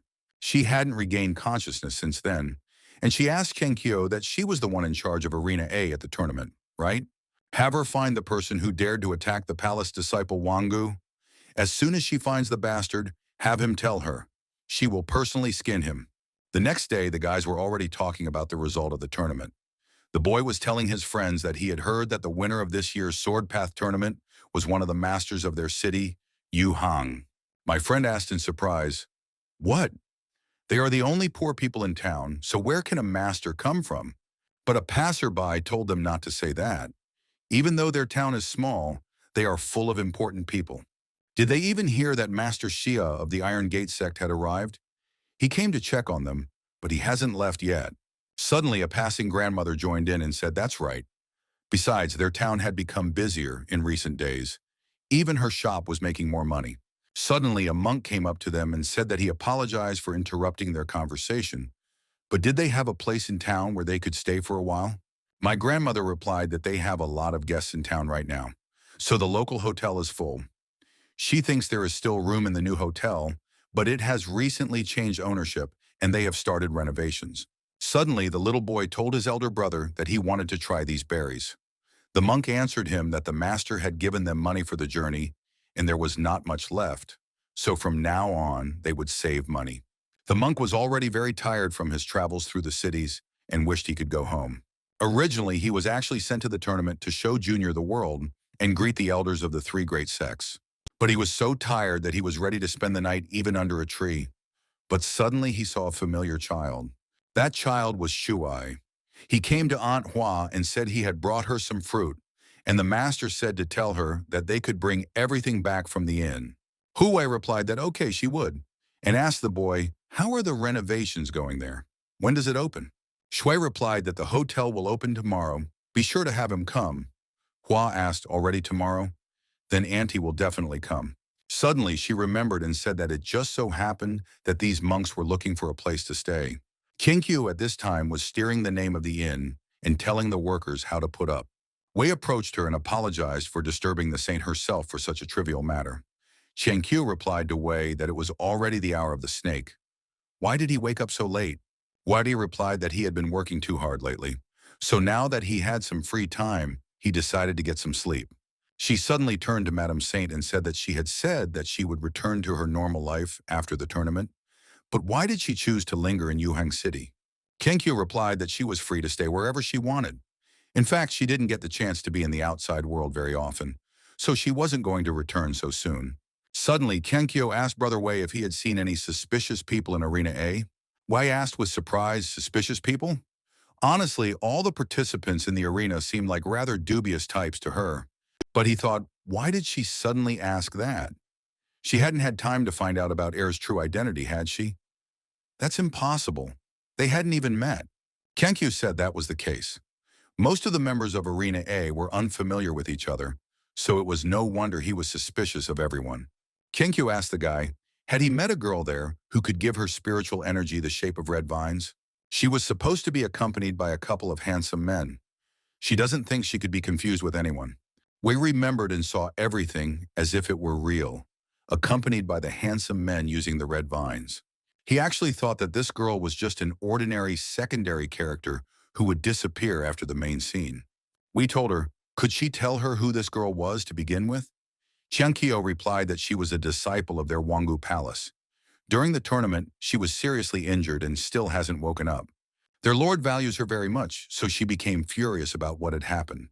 Later, she ordered her to find the person who had done it, but all the participants of Arena A had already dispersed to their own affairs. And so he was the only one she could ask. Wei replied, "So that's it. We thought this was getting serious. But he didn't do anything like that. It wasn't him, was it?" But what if it was still him? Was the internal key of this body so strong that he had unknowingly harmed that girl? Suddenly, Shuai turned to the master and said that he had returned. He also brought guests with him. Suddenly, the boy told Wei that it was him. He had brought a child with him to the first stage of the Sword Path tournament. Wei pretended to remember them and replied that he hadn't expected to see them here. And since they already had visitors, perhaps it would be better for them to talk inside. And he told the Lady Saint to come in. Upon entering, Kyo realized what was being said. She had never stayed in hotels before after all. And they have quite a rich decoration here. Now I can see where he got so much black ginseng from. And this guy has absolutely no interest in the great sex. On top of that, he was even able to help Uncle Xia advance to the next stage. So why was he so obviously trying to placate their palace Wangu? Kyo said that she had heard from you that this hotel used to be called Hotel No.1. So why did he decide to change the name? But in fact, at first she had thought it was him trying to flatter him. And now she was beginning to think that it was actually she who was lying in front of him. The monk suddenly approached them too and told them that they were hermits and lived in isolation from the rest of the world, as it is only in the midst of mountains, forests, and lakes that they can enter a state of solitude. However, even they sometimes have to leave these places and face the turbulent waves of worldly life. And at such times, all they want is peace. The monk thought that an inn is a place where people come to rest. Even though they are in a hectic world ruled by powerful masters, every traveler hopes to find a corner of peace and tranquility. And a nice inn represents the ideal of every traveler in their world. And he understood the meaning of the name of the inn. The monk began to pour out tears and said it was a beautiful name. He had been looking for this place for so long. We asked the monk, did he think so too? He didn't think anyone would be able to understand the joke he put in the name, and he felt kindred spirits. Last night, Wei turned to Air and said that she may have heard about this before, but he can't use his powers right now because of the poison he was poisoned with during the last battle. However, right now, he had already managed to establish a good relationship with the Iron Gate sect, and even managed to get acquainted with the Wangu Palace Saint. And that's why they can't rush to revive the demonic sect now. Er replied that yes, and Jue would continue to serve her master. We told her she didn't have to worry. There was no one here but the two of them. So I'd like to talk to her about something. Er thought at once, no one but the two of them? And what do they need to talk about? Does the master want to offer her the very thing? She would agree to anything with the master. We asked her, Peaceful Inn. What did she think of the name? At this moment was surprised very much and didn't understand. Kenkyo saw Wei and the monk chatting and realized that there was some hidden meaning in the new name. One movie said that the more he hides from someone, the easier it is to find him. No one would think that the ruler of a demonic sect would open a peaceful inn in plain sight. The monk asked Mr. Master that he let them stay at their inn. Wei replied that there was no need to call him Master. Let him just call him Owner Lee. We told Shuai to lead the guests to their room. The boy replied that yes, of course. When the boy entered his rooms, he was surprised and shouted that there was new furniture. The monk didn't even bother to do anything and immediately lay down on the bed. He savored the moment and was glad that he was finally laying down on the soft crib. The boy went up to his brother and said that, "You can't sleep now." The older brother replied to the younger brother that you can't disturb people when they are falling asleep. The younger brother told his brother that's not what he meant. He started shouting that Master Zhukun had said that a great fortune might be waiting for them in Yuhang. If they didn't go out to the city, how would they meet their fate? The older one replied that the younger one didn't think of something about destiny when he was hanging around everywhere. But once they settled in the inn, suddenly he remembered. Besides, they hadn't left the city yet, and there was still a chance. Junior said that fate is not so merciful. It could disappear if they procrastinate. Let the brother get up. They need to go for a walk. But the eldest resisted and said he would just take a nap for a while. But suddenly someone knocked on the door. The older one came up and asked who was it. The younger one came out and said it was the servants. They were brought a basket of fruit and said that it was a gift in honor of the opening of the hotel. The older one told him to remember to thank them. Can he eat first? Just let Big Brother sleep. But he remembered that the master had only said that they should visit Yuhang City. He did not specify exactly what great fortune awaited them here. But he decided he needed a good night's sleep first. It was easier to think with a fresh head. But the younger one kept up with him and immediately started yelling to his older brother. He immediately stood up and asked, "What more do you need?" The youngest pointed his finger and said, "That's what he thought." The older one also looked with his mouth open and realized that this was great luck. An old lady came to the inn and told Wei that after the renovation, his inn looks just like a palace. She thinks there is no other inn like it in the whole Central Plain. And his young apprentice yesterday asked her to bring some flowers so he could decorate the entrance to the inn. How's that for a gift? We thanked Auntie Hua and said that it reminded him of something. Hua replied that her aunt would come to see the opening tomorrow. She would be there to support him. It pained her to see him being bullied, her boy. But now he was a big shot himself. He can't get used to it. And now that he was the innkeeper, he could take care of not only himself, but also that baby. She was looking after him too. We asked his aunt, "Is it about Shuai?" Hua replied that they'd better talk about it next time. Auntie had a lot of work piled up too. We said he understood and warned her to remember to bring her friends tomorrow. And so the ants got some fruit. They grew them in their garden. Suddenly a monk came running in unexpectedly and shouted to the master to wait. Wei noticed that these were holy fruits that had been stolen 2 years ago. And now he was running like never before. The monk realized that this was the very fate that awaited them in Yuhang. But why did the holy fruits end up in such a place? The monk came over and said he apologized to them in advance and immediately removed the towel from the basket. The monk asked the master, "Where did he get these fruits from?" Wei was surprised and asked him, "Did he mean the sugar apple?" They grew them. The monk felt very bad at this point and was surprised at the master's answer. He could not believe that they had grown such apples. We set out to prove to him that all his words were true. Bringing him to the garden, the monk realized that these were indeed planted holy fruits, and there are still so many of them. We said that these fruits were picked by his student. Shuai liked them, so he decided to plant a couple. We turned around and saw that monk was crying. He even wondered why he was crying. The monk said that Master Zhu had made it clear to them that the holy fruits were very valuable. The monk knew that the holy fruit tree of their temple was balder than his head, and it hadn't borne fruit in over a decade. 2 years ago, they somehow miraculously managed to grow a few fruits, but they were stolen, not even too ripe. He never thought he would see such a picture in this life. They are so noble. He had a feeling that if he looked at them long enough, he might go blind. We told him to stop crying. Is this fruit really that delicious? He can take a couple of them with him. It'll also help promote the inn. The monk said he was puzzled about something. Why are their holy fruit trees so fruitful and growing well? There is one such tree in their temple too, but not even close to his. Wei asked, "Where is his temple located? What is the climate there?" The monk replied that their temple was at the top of Mount Lin, and because of their formation, there was always a spring climate there. Wei said that's the problem. A sugar apple is a tropical fruit. Naturally, it won't grow normally under these conditions. He realized that he had worked hard to reproduce a tropical climate in the garden. We said that trees won't grow faster just because they want it badly. First, you have to prepare the conditions that are perfect for the tree, and they want to grow. Monk thought immediately, how does one grow a tropical fruit? A sugar apple? What is that even? But he remembered that every plant had certain environmental conditions that would suit her. They always thought they were taking the best care of the tree of holy fruit, and it turned out that they were not giving it what it needed. And suddenly enlightenment came to him. He did not hold back his tears and cried immediately in front of the master. A guy from the Lingjin sect named Lu Renjia said that this hotel looks good, but why is it still closed? The girl said that's right, since it's a hotel, it should be open all the time. Why are they making Lu's brother and her wait so long? Suddenly, Wujin stepped in front of them and asked, "Do they wish to stay at their inn?" He apologizes, of course, but she won't open until tomorrow. The girl replies that here is the owner finally showing himself. She had already gotten to thinking that some dead man owned the inn. Why did he make them wait so long? Did he even realize who they were? The girl asked the guy, He's just a shitty hotel owner. Who does he think he is anyway? Woojin replied that he was 25th on the kill list and moved up in the rankings after Wei won the tournament. He realized that he was no longer the same person he used to be.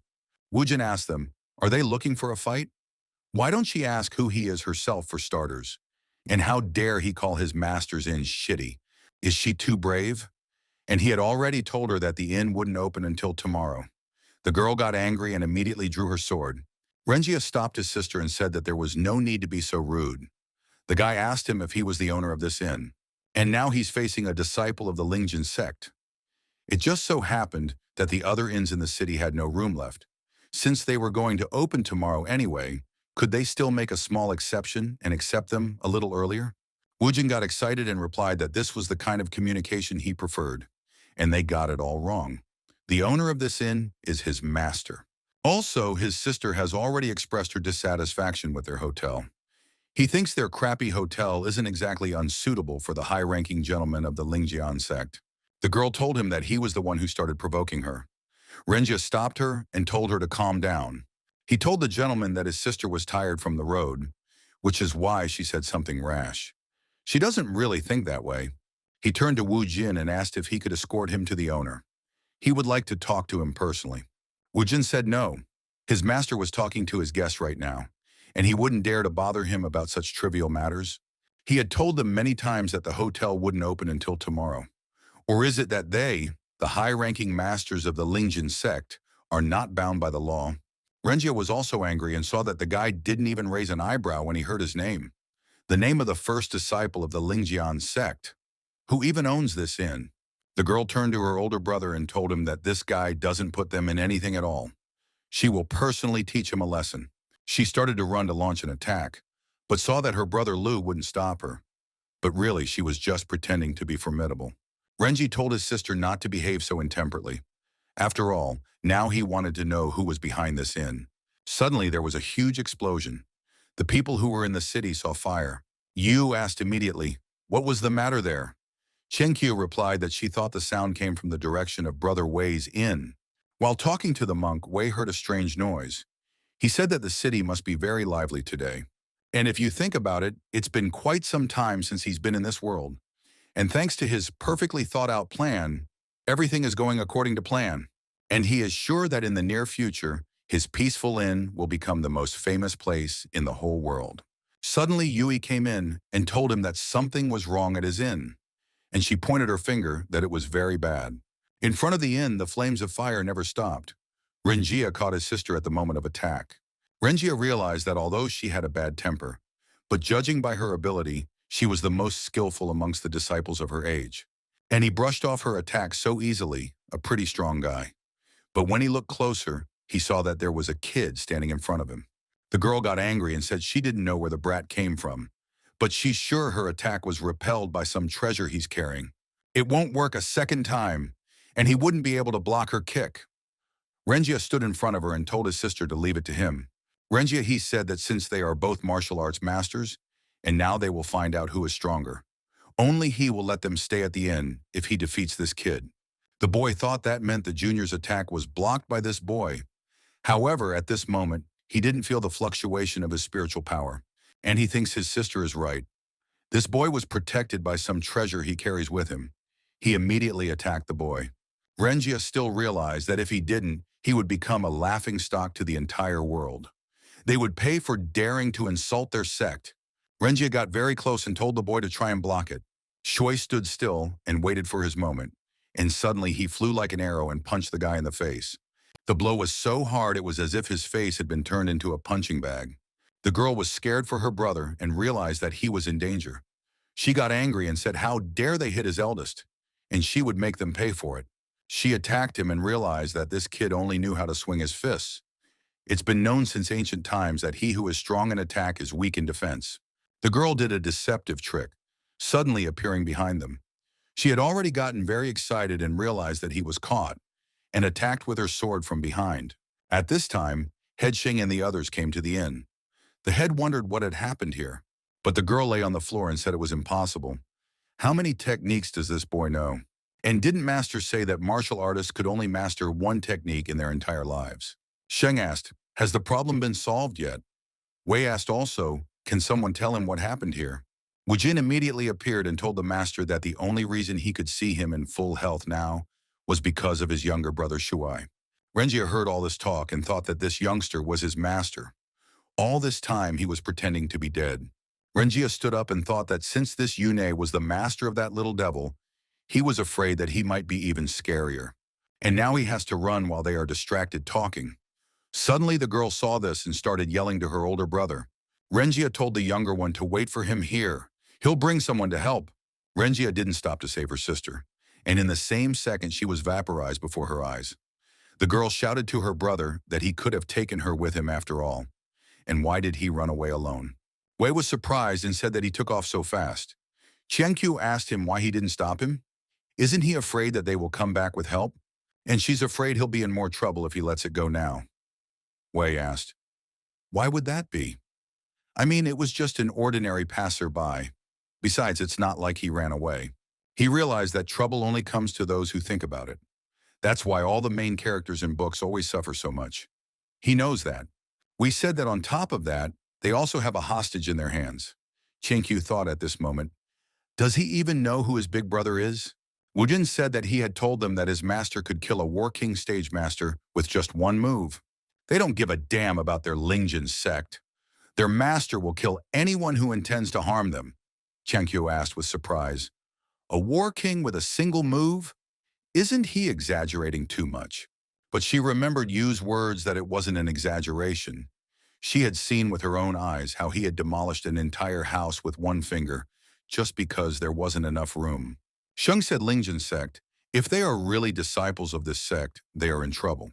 At this time, a servant rushed into the Lingjin sect and shouted to the head that they were in big trouble. But the head immediately attacked him right in the chest. The head said to Zhao, didn't he tell him that he wouldn't let anyone distract him when he was conferring with the sect heads? Moon Reflection Tower Master. Yue Mian said that it was immediately obvious that Head Lu had moved to the War Saint stage. His aura had become even more formidable. But there was no need to be angry at this fool. Perhaps he just wanted to deliver important news quickly. Green Mountain Qing Tower Master said that they were in no hurry, and the head of Lu could be distracted. Renyi told him to report what happened there. The servant replied to the head of Lu that his brother had returned. Mian asked, his brother? Was that servant talking about Lu Renjia? Renyi replied that some time ago his brother had left the mountain with his junior to gain experience and accomplishments. And now that he has returned, it means he has achieved what he wanted. Let the servant call him here to greet the respected sect heads. The servant replied to the head that he was afraid Brother Lu would not be able to come up now. Renyi asked with surprise, what? Should he bring him himself? When told the head not to get so angry, maybe he had prepared some surprise for him. His son likes to do that too. Renyi said that since he couldn't approach them, they would come to him themselves. As he walked out in front of the sect, the head saw his brother lying on his knees all beaten up. Min turned to the head and asked when his apprentice had had time to change so much. It had only been a couple months since they had seen him. Renyi asked him what had happened to him and where was his little sister. Renjia replied that he and his younger sister had reached Yuhang and were looking for an inn to sleep in. He had a polite conversation with an employee of a certain hotel, but this rascal suddenly attacked him and almost killed him. He escaped when they let their guard down, but here was the younger one. The girl suddenly thought about Yuhang City. Wei was thanking Brother Xia at this time, and if he hadn't brought the helpers, they wouldn't have had time to clean up the place.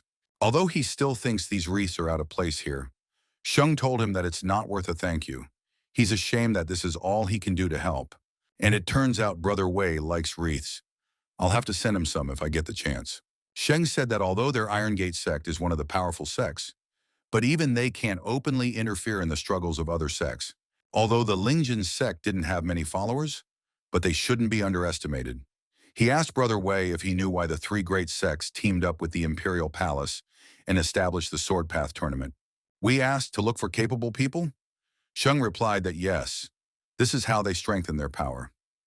In his time, the demonic sect Lord Ziwei had killed countless martial artists and destroyed many sects. Some sects began to unite, others simply disappeared, and others began to swallow up smaller sects. We asked, absorb. Sheng replied that in their world only strength was respected. so it was inevitable. And the Lingjian sect was one of those sects that grew their power through absorption. The next day, the news trickled through town. The guy asked the girl if she had heard what happened yesterday. The girl replied that she didn't and asked what was there. But it turned out to be much worse than that. Mian stood over the house and asked, "Is this the Peace Inn?" Rennie replied, "What a miserable place this was. Apparently they brought such a crowd here for nothing." Mian told him not to judge a book by its cover. But she told the others to look it up. They and their sect only use these kinds of wreaths as a tribute to the deceased. Maybe they knew they'd show up, so they put them there on purpose. They even wrote the word holiday on them, probably just to mess with them. Rennie told the others to obey his orders. Have them seize and bind everyone in this inn. If they find its owner, let them bring him to his feet at once. The girl looked at the inn and realized who it belonged to. Ching asked her what she was thinking about. Suddenly he remembered and said that she was kind of a general from this city, right? King suggested that as soon as they were done with this business, she stopped by her house. He heard that she has a sister living here. She must be as pretty as she is. The girl tried to refuse him, but then she saw him put his hand on her waist. Ching asked her, was she trying to contradict him? The girl replied that no. They would be honored if the Tower Master visited their home. King said that she was a good girl. Now Yuhan is his home too, so he will bring her here as much as she wants. The girl immediately thanked the master. She realized that this was the first inn. She couldn't be wrong. And if they changed the name and style, that means the hotel changed ownership. Then what happened to her sister? At this time, the Lingjian sect girl was saying that it was just a curse. How dare they keep her locked up? But that's okay. Big Brother will bring their men here soon. That's when they'll dance. They'll make lantern skins out of them. Wei opened the door and told her if she realized that she was the one who looked like the villain now, not them. Plus, she herself had originally asked to be allowed to stay at their inn, so she should be happy they let her in. Wei put food on the table for her and told her to eat a little. Otherwise, she'd die here too. The girl wondered and wondered what was going on here. Why did he even choose to feed her? Had he even heard what she was saying here? We looked at her face and asked, "What is it?" He had prepared it himself. Would she like to try it? But suddenly Wei remembered that his teacher had once told him that treating prisoners well was a sign of a good soul. Even villains can be kind. How ironic. The girl looked and saw that it was clear from his face that something had been put in his food. A man with such a wicked smile can't wish a man well. And now it turns out he wants her to choose between death by starvation and poison. She got angry and went straight for the food. And she thought that if she had to choose, she would rather die well fed. She opened her eyes and saw as if she were in another world. She thought poisons could be so delicious. Is she already in heaven? She started crying and said the poison was too strong. She didn't even have time to eat. Suddenly, she heard someone asking Head Lu, "Is this the kidnapped disciple?" She came to her senses a little and realized that she wasn't dead yet. She immediately shouted to her master. Wei looked at them and said how fast they had come. He sighed and felt sorry for his inn. Now he would have to hire laborers again. Renyi asked him, "So he is the owner of this inn?" He saw that it was just as Renji said. This guy didn't have a drop of spiritual strength. Renyi told him that he had seriously injured a disciple of the Lingjian sect head and also captured one of his female disciples. Have him bring her back to him now, and he will consider keeping him alive. We replied that another stranger had shown up again and started demanding something from him. What a familiar situation. The girl thought, a stranger? Is he the one Master Lu is talking about? There is no such thing. All the masters of these lands know about him. And now it turns out that he'd started this whole thing knowing full well who they were. She remembered that he'd mentioned that it was a familiar situation and that it wasn't the first time he'd done it. And then it must be that the appearance of a mere mortal is just a disguise. But who is he? Renew asked the guy. Is he refusing? Don't let him say later that he didn't show mercy, and immediately released an attack right at him. The girl yelled at the foreman to stop. That guy knew about them from the beginning. It's a trap. He's just pretending. Renew was surprised and asked what. He realized that he could no longer stop his attack. She immediately headed for Wei-san. Yui shouted to the others to get out of here soon. But Qiankyu saw it flying at her and tried to save her.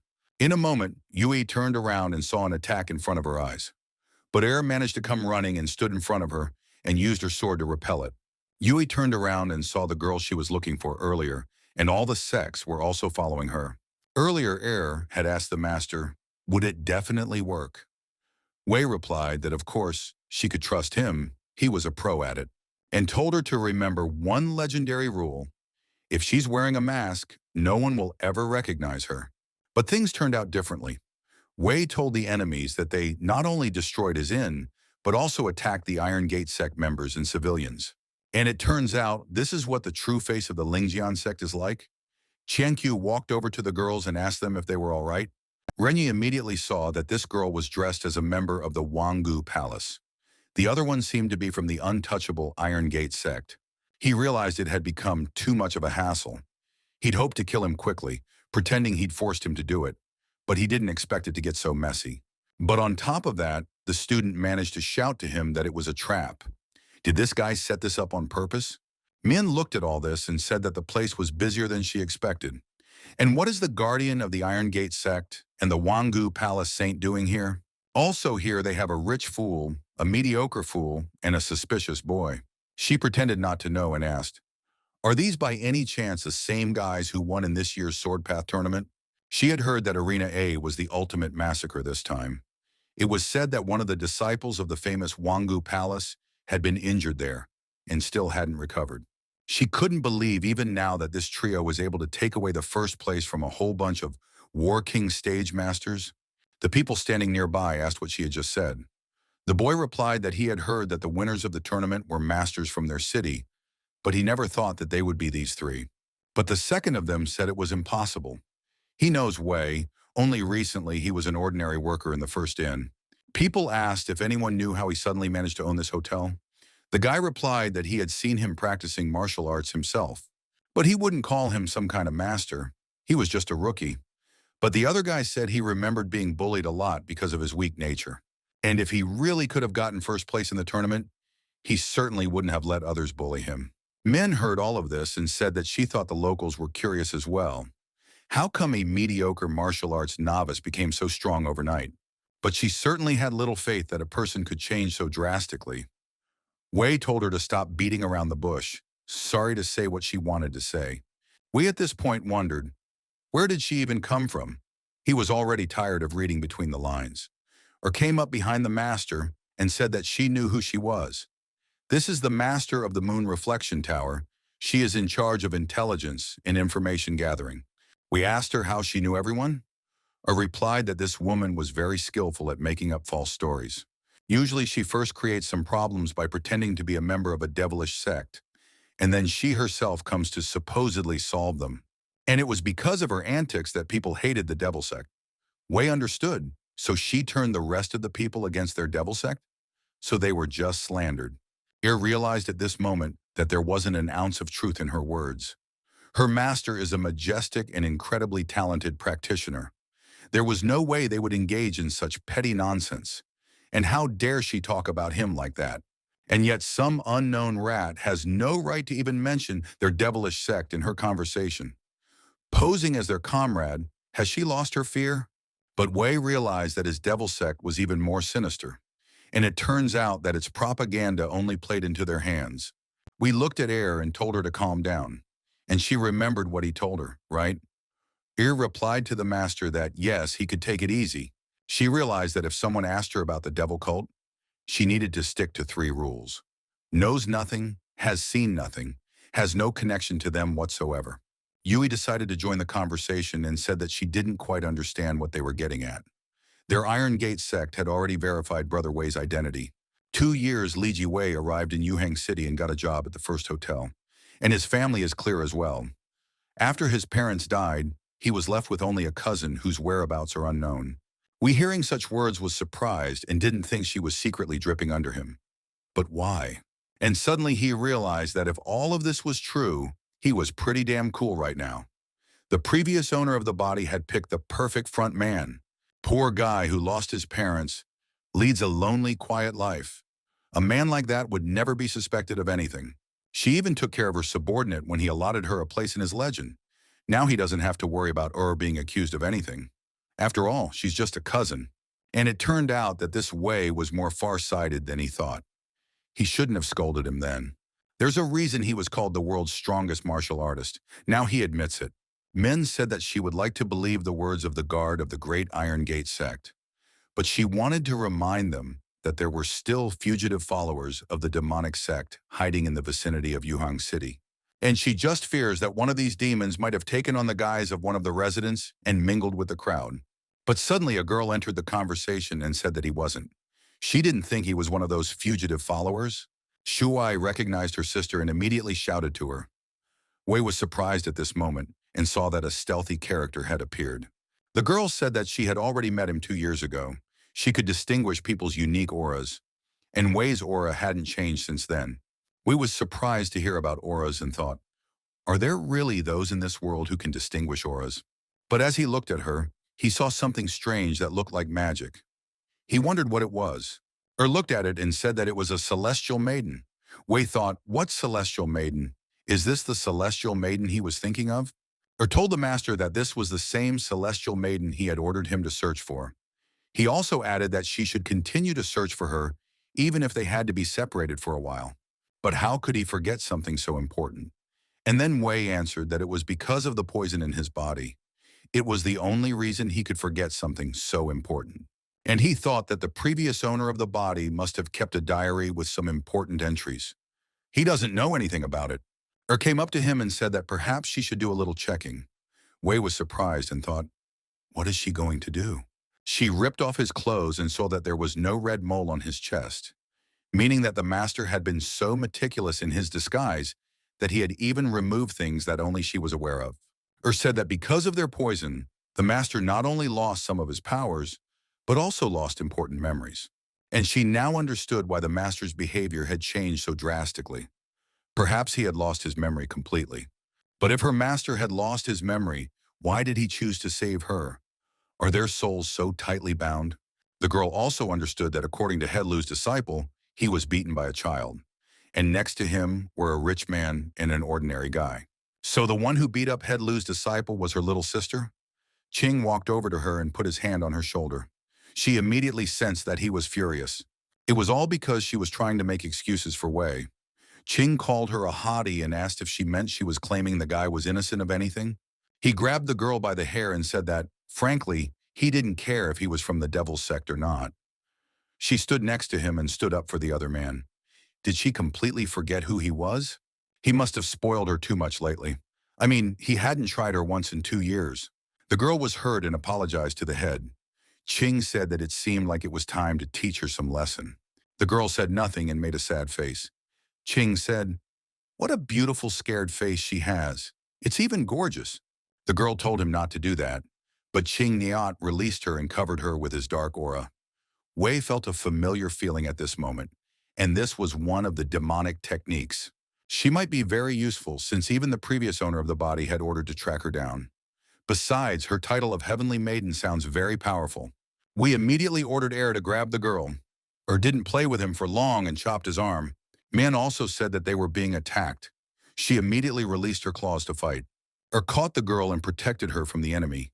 But in a moment she saw the second enemy attacking her, and leaving her on the ground told her to stay out of the way. Shui ran up to her sister and started to examine her.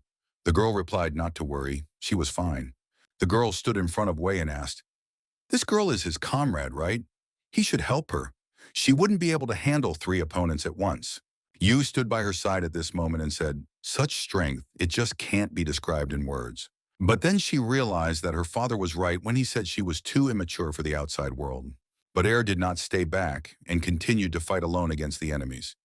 But she saw one of them lying on the ground with a severed arm. Yu saw that this girl was effortlessly fighting 3 powerful masters at once. She also managed to seriously injure one of them. And that's why her father told her not to get involved if something serious started. And if she got involved now, she'd only get in the way. In a moment, Mian picked up the moment and said that this girl was trapped, or didn't have time to dodge and was injured. Once down on the ground, she calmed down and was slightly wounded. The scars from the battle still remained on her face. Yu looked at her without her mask and said that it was Hong Shu, one of the escaped followers of the demonic sect. And now it turns out that Wei, although from the outside their protagonist looked very calm, but he was actually panicking. And Wei thought that now they would 100% burn him. Yu turned to Wei's brother and said that he was with this girl. Rooney started laughing and asked the Iron Gate sex guardian. Was she now convinced that they were right? They had only pretended to be ordinary do-gooders from the beginning. They're followers of a demonic sect. Then why doesn't she grab those two herself? Or does she mean to say that their Iron Gate sect is conspiring with a demonic sect? Yu asked him, what kind of nonsense is this? Let him stop slandering their Iron Gate sect. They were the ones who directly fought the demonic sect. Why would they collude with them? Besides, she herself would like to capture this criminal right now. But she's afraid she doesn't have the strength to do it. And her father went to the heads of the three major sects this morning. Why did he leave today? We started laughing and asked who was it that they called a follower of the demonic sect. And he remembered that the villain's manual stated that one must continue to deny being a villain until the very end. We said that they themselves knew that a demonic sect follower could be identified at a glance. He asked Madame Xia, couldn't she see his demonic aura herself? Why released an aura at this moment? Yu asked, what demonic aura? Or suddenly turned to the master. Said that she didn't know what demonic aura he was talking about. But he had once told her that his techniques were not subject to the law of this world. And he also added that since they didn't obey the laws of their world, the local people wouldn't be able to see his true aura. Even though this man reeked of something demonic, she had never seen him among the ranks of a demonic sect. He's definitely not one of them. And he may have somehow managed to steal his technique, but as expected, he couldn't master it properly. At this time, a servant came up to Qing and addressed him. But Qing was in a lot of pain and asked, how dare she cut off her hand? Or turned to the master again. We said that it turns out that only he and the readers can see that dark red thing. He thought everyone else could see it too. But they saw the Tathagata's palm technique somehow. Or does she mean to say that the Buddha techniques belong to this world, but the demonic ones do not? Has this world gone crazy or what, Wei thought?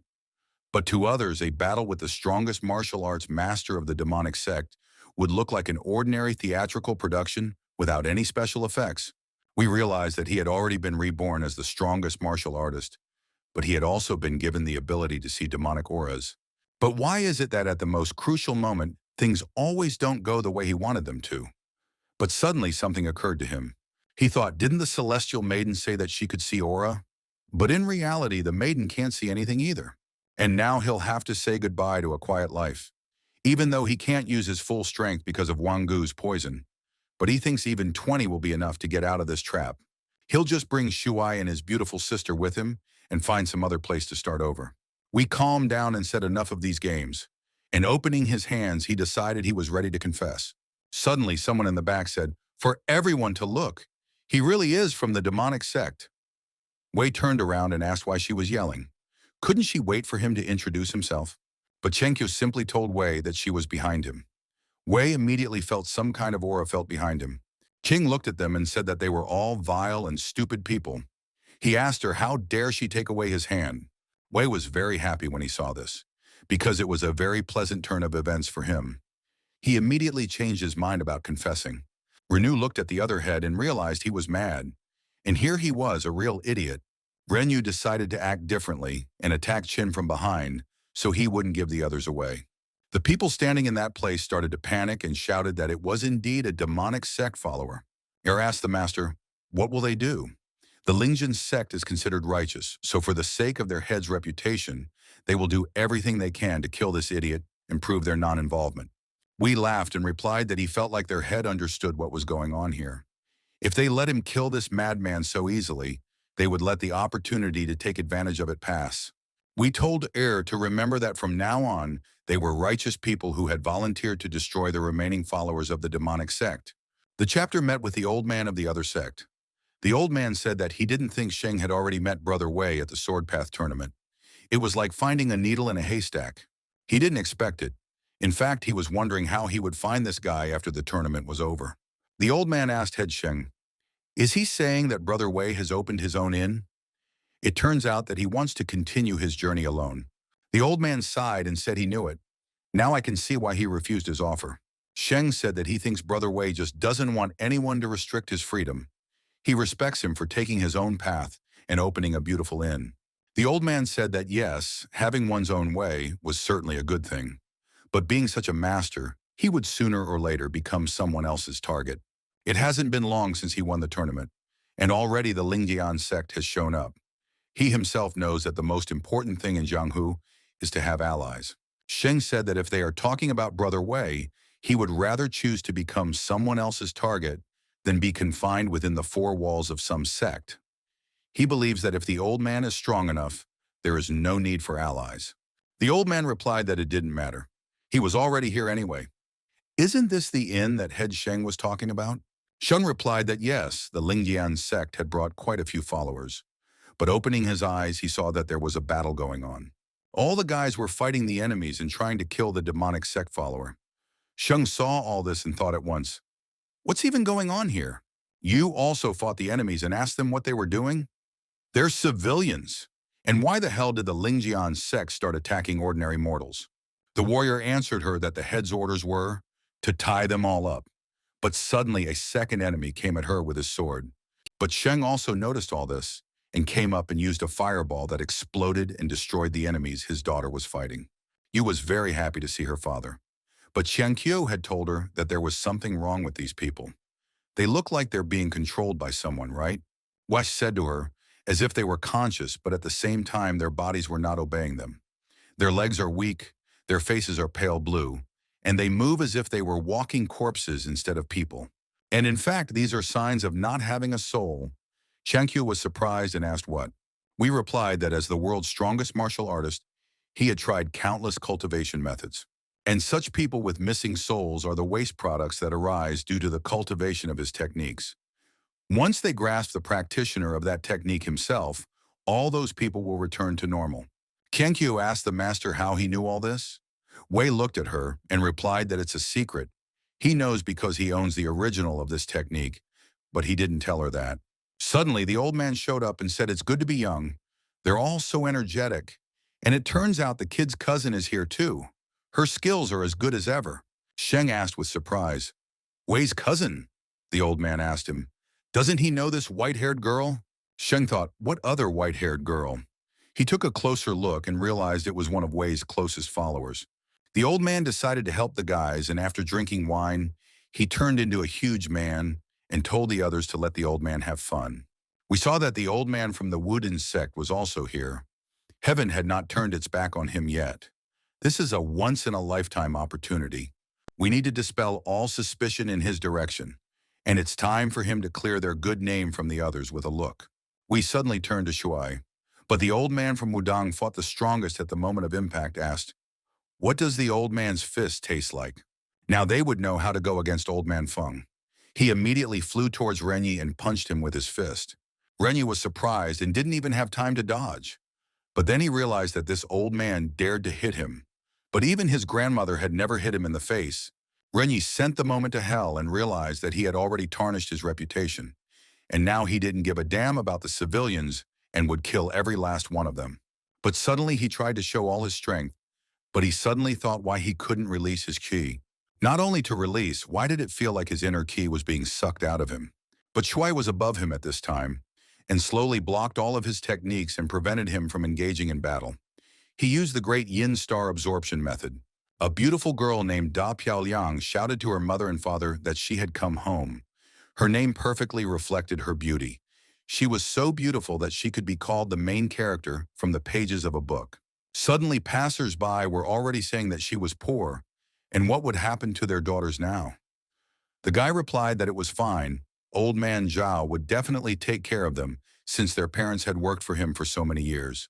Old man Zhao had already made arrangements at this time and told the Lord that here she came. Isn't his daughter beautiful? He is sure that she will be to his liking. The gentleman replied that she was indeed graceful and beautiful. He surprised him very much. Piaoliang asked Uncle Zhao at once, where are her mother and father? After a month, she was used to being sold to a widely placed man. In the evening, a servant came to them and told the master that here was his tea. The master tasted it and said it didn't taste good today. Is she new? The servant replied that she had never made such teas before and apologized to the master. Master told her that he wouldn't scold her for it. Let her not be afraid. He grabbed her face and decided to take a closer look. Thereupon the master asked the beauty, why is she frozen? Let her rather put it on. Piolian turned to the Lord and decided to start talking about that girl. The Lord said she was just a useless toy. Did she really have time to get attached to her? But since she was so worried about her, she should take a look at how she was. Old man Zhao was not deceived. The beauty is not only beautiful, but also very kind. But going outside, the master asked Piolian why she was silent. The girl had never seen such a thing in her life and was frightened. The girl who brought the tea was completely exhausted and begged them for help, and she ended up dying on the couch. Piolian was very frightened and even almost fainted.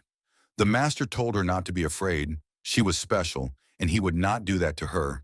And from now on, let her call him master. Piaoliang accepted all his conditions and replied to the master that she understood everything. Qin realized that it would be a waste to use such a beauty with a perfect body only once. He'd better enjoy her properly when he breaks through to the next stage. And he was sure that his demonic cultivation technique would become even more effective with her. Then he could finally turn his Green Mountain sect into the strongest sect in the world. Qing shouted at them that he was the head of the Green Mountain sect. How dare he go against him? How will he get out of these ropes? Not even ashes will be left of him. We replied that yes, he was very strong and great, and he told Air to silence him.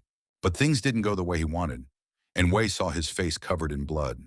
He told Air that he hadn't asked her to kill him. Air replied that the master used to say when he wanted her to kill someone. She apologizes. She misunderstood him. Renyi said that he was telling them honestly. He didn't know anything about it.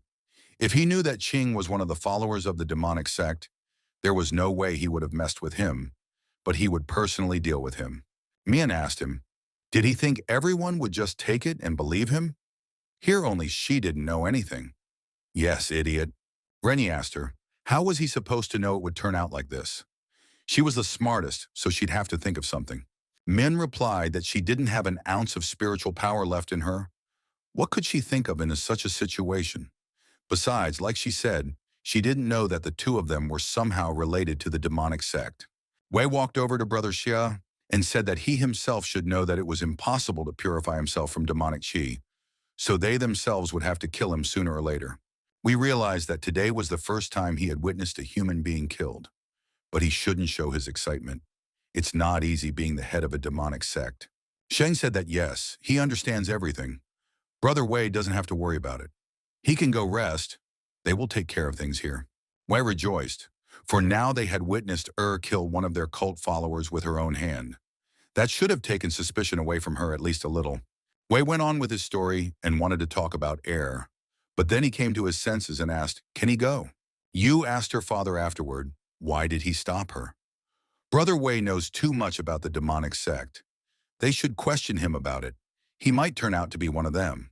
Sheng replied to Yu that she should work on her impatient nature. Does she really think Brother Wei might have something to do with the demonic sect? Yu replied that he is close to Shu, the right hand of the head of the demonic sect. Sheng said that she doesn't see the whole picture, and that's why they can't jump to conclusions. Let her think to herself, if Brother Wei really was one of the followers of the demonic sect, would he openly carry C around with him?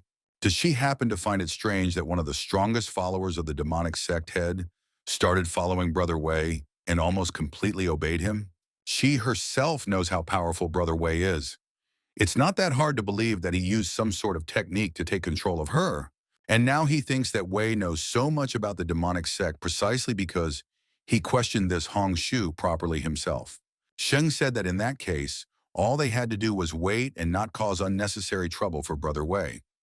When the time comes, he will tell them everything himself, Yu replied, and that makes sense. You said that Brother Wei recently mentioned some demonic aura. Does Father know anything about it? Sheng asked with surprise, demonic aura? What is that?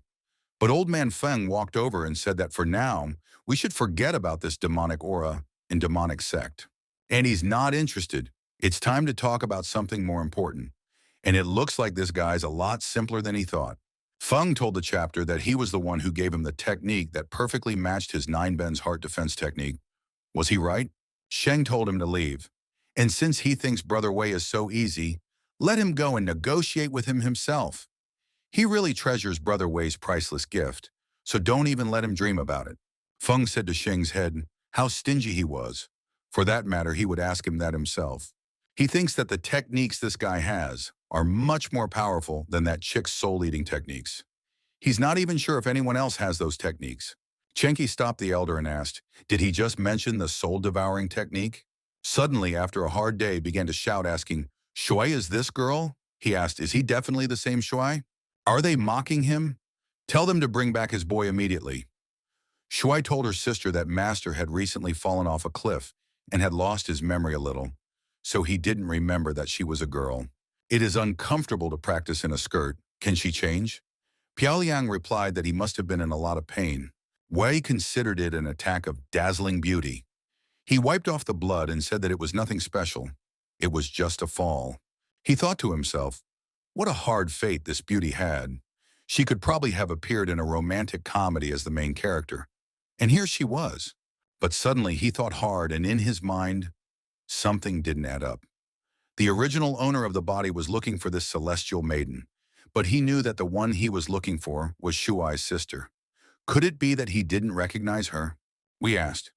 Maybe she alone wasn't enough? He wanted to assemble a tricolor team of celestial maidens? Suddenly Kenkyu came in and said that Brother Wei was here. She was just looking for him. After questioning him, they found out that the Lingjin sect in the Green Mountain sect colluded with the demonic sect and secretly cultivated demonic techniques. And sect elder Udin has already taken Renyi away. Now his fate will be decided by the three great sects. And Mian didn't seem to know about the collusion of the other sects, so for now the Iron Gate sect would decide her fate. And his hotel's celebrity has now skyrocketed. She's the talk of the town. And let the girl drink this. Pyongyang asked, what is it? Chiangki replied that Uncle Xia had discovered parasites in Gongzi Qing's sect. This species feeds on the blood and flesh of women, and when in proximity to a parasite host, it helps to suck the yin energy out of the woman and convert it into the yang energy of the host. And the mother parasite died with Gongzi, so the babies had become harmless, but it would still be better if they extracted them. When asked, are the Wangu Palace vermin so easy to get? They must have caused a lot of people to suffer because of them, and she is sure that these parasites can be obtained thanks to a single bowl of soup. We thought that apparently this guy from the Green Mountain sect was much closer to the Wangu Palace than the previous owner of the body. Perhaps this would help him get rid of the parasite in his body. Kenkyu replied, how would she know? It was probably sold to him by the head of the palace who cared more about the profit than the consequences. Wei walked over to the bowl and started dipping his finger and tasting it too. Chenkyu asked, did he question her skills? Let him drink the soup, or else she will take it away. We listened to her and immediately picked up the bowl of soup, opened his big mouth and drank it all. We started laughing and said that he was now the strongest martial artist in the world. We'll break the limiting seal. He had high hopes, but at the end, he said that his strength had not returned. Chenkyu asked him what was wrong with him. She brought it to her, not him. And there are no parasites in his body. Why did he even drink it? Wei asked why her soup had no effect. Kenkyu asked, did he expect something else? But he had already drank it, so it couldn't be helped. She would check on him. Kenkyu was glad that she had gotten such a rare opportunity. She should take advantage of it. We was surprised and said it wasn't scary at all. You could have just asked her to check his body from the beginning. It's just that he's afraid of having worms inside him. That's disgusting. He rejoiced that at last his cursed parasite that was holding back his powers would be destroyed. And no longer will he have to pretend to be an ordinary innkeeper. He is simply showing his true power and will once again stand at the head of this world. Kenkyu said that she told him that there were no parasites in him. He was perfectly healthy. Wei was surprised and asked, is she sure about that? The girl asked why he looked so disappointed. Shuai came in and told her sister that she had prepared another bowl. Kenkyu told the guy, advising him to get rid of his weird fetish for parasites in his body. It's dangerous. Kenkyu actually realized that there were no parasites in him. It was true. However, right now, one did appear. Wei went to his room and lay on the couch and talked about how this is so. Why things weren't going the way he wanted them to. Told him not to be discouraged. He's too majestic to get discouraged over such a trifle. We asked, how can he not be discouraged when the Holy Maiden of Wangu Palace says that there is not a single parasite in his body? And if there were no parasites in his body, then why couldn't he use his powers? Maybe there was never any seal of restraint. Maybe he just misunderstood, or had told the master that his power was practically immense. How could some common parasite seal it? The fact that even the Holy Maiden of the Wangu Palace couldn't detect it meant that this matter wasn't as simple as it seemed. Wei replied, "That's exactly right. She is absolutely right. We said that since even the Holy Maiden couldn't, he would have to find a way to get close to the head of the Wangu Palace. He thought that since the Holy Maiden couldn't detect it, then this parasite was really unusual. They used the strongest parasite against the strongest master." Kinkyu went to a secluded place and used her bug to talk about what Wei was talking about there. She realizes that it's not nice to peek like this, but it's all for the sake of following the head's orders.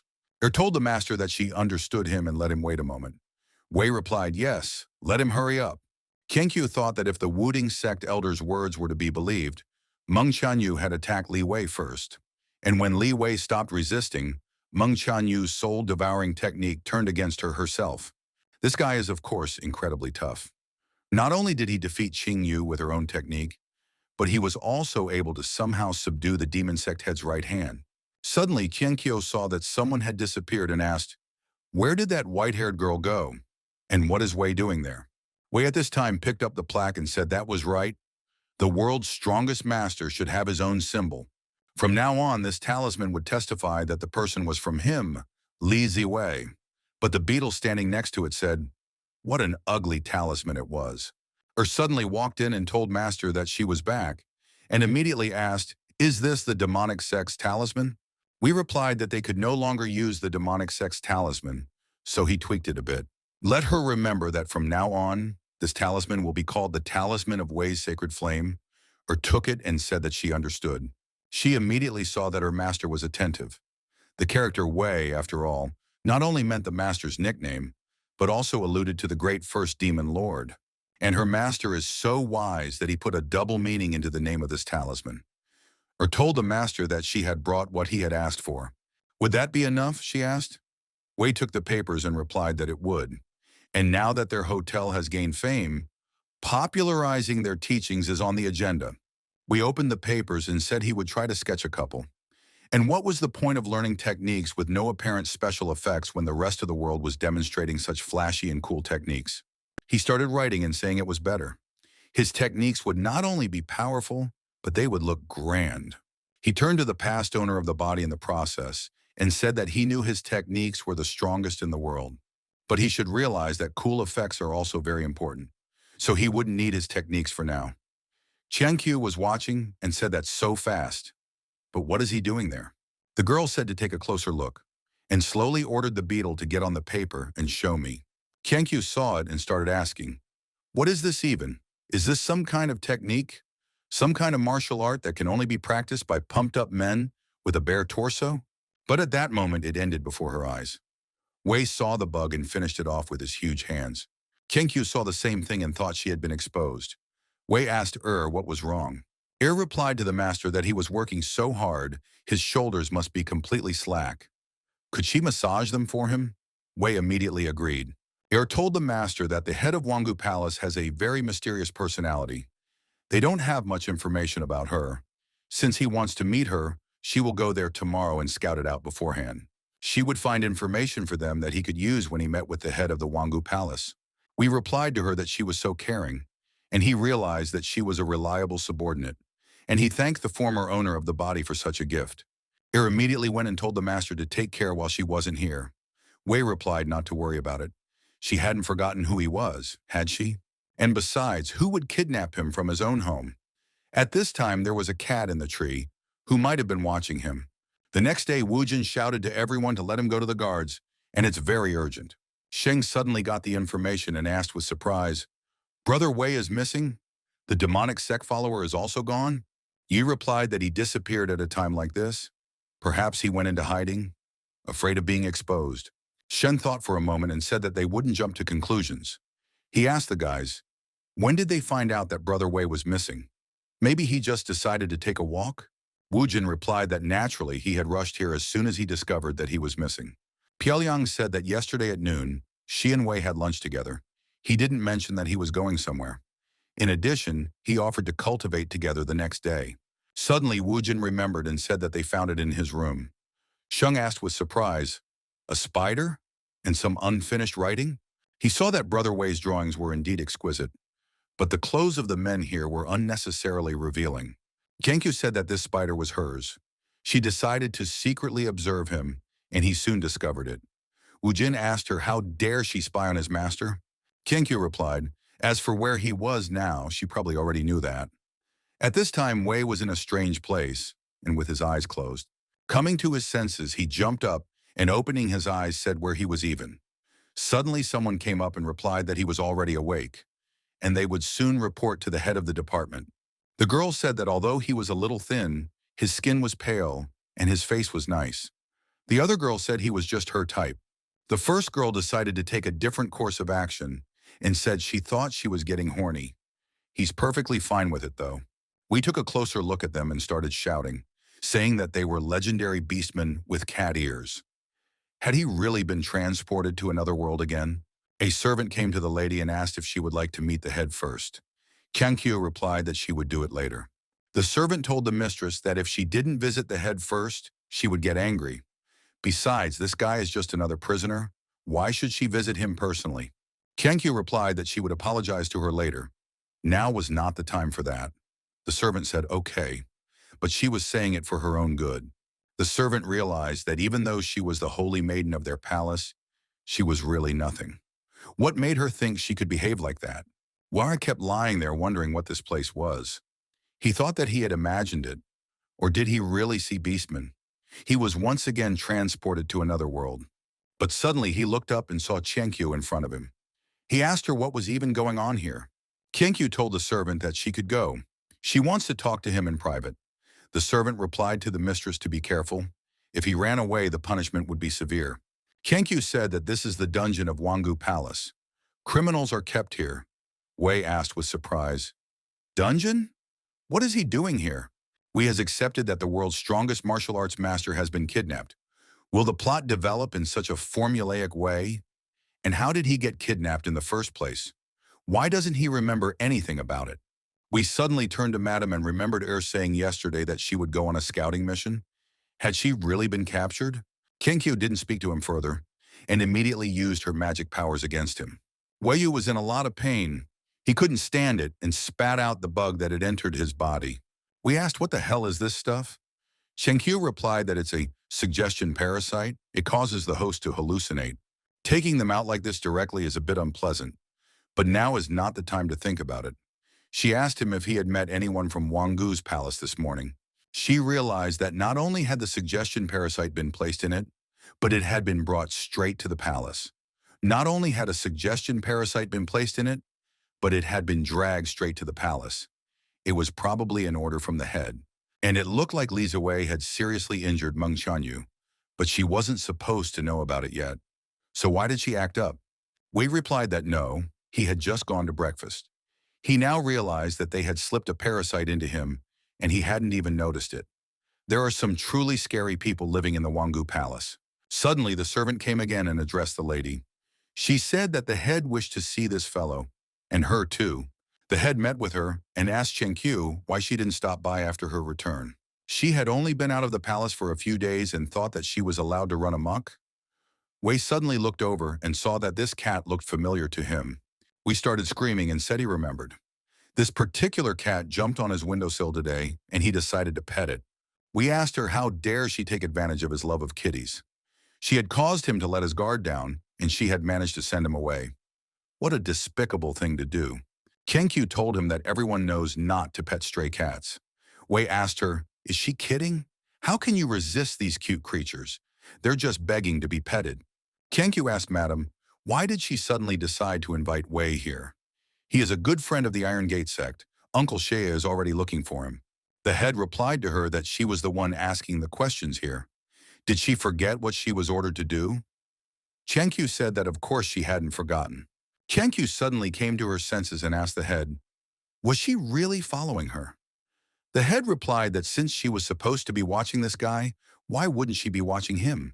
We asked her if she was really spying on him. Kyenkyu replied to let her explain. The head said that apparently there was really something about him, since he was able to fool Kyenkyu so much that she even dared to disobey her order. And she's even heard he's pretty strong, but that won't save him in any way. Does he see that even the god himself would have to pay for harming a disciple of the Wangu Palace? We thought and said he warned. The last person who had threatened him with retribution for harming his student like this was now imprisoned in a dungeon. The head said, amused, "He has the nerve to put her on par with this fool." And then the conversation is over. The head, walking away, thought, why all this trouble? Power or being high-ranked wouldn't be able to save him from the memory reading technique. Why complicate things when you can look directly? We asked her, so why resort to such a drastic method right away? Couldn't they talk first? The head realized that if there was truly something special about him, she would subdue him and he would become part of the power of the Wangu Palace. And if not, he would simply dissolve it into a healing pill and give it to Chanyu as revenge for her injury. She hadn't really expected it to go so smoothly. Good, now she would see what his secret was. In a moment she opened her eyes and saw that she was on the edge. She was very frightened and did not realize what it was. But then she realized she was on an attraction. She immediately asked what was even going on here. The head thought at that moment, what is this? She had never seen outfits like this before. Where is she even located? Suddenly the merry-go-round began to creak. She immediately began to panic and asked, what was that sound? Where are they moving to? The chapter had different feelings and thought it was some new torture tool. People said it was fun, and they decided to go again. The chapter was surprised that they were having fun and thought, what was fun about it? This thing had nothing to do with the word fun. People were saying they needed to ride somewhere else. The head was surprised, and she felt her body move the way it had in his memories.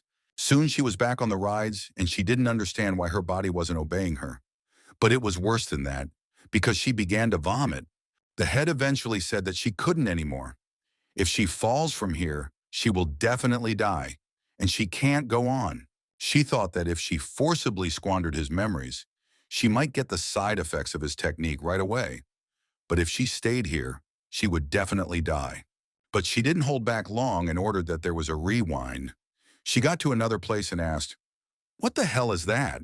And everybody's dressed so weird. But suddenly one of the singers was telling all the people to have a blast at the Halloween party. The head thought, is this really the heavenly palace of the second heaven from the legends? Suddenly someone placed a hand on her shoulder and said hello to her. The strange man turned to her and asked if she could take a picture of them. The head was greatly surprised at such a moment.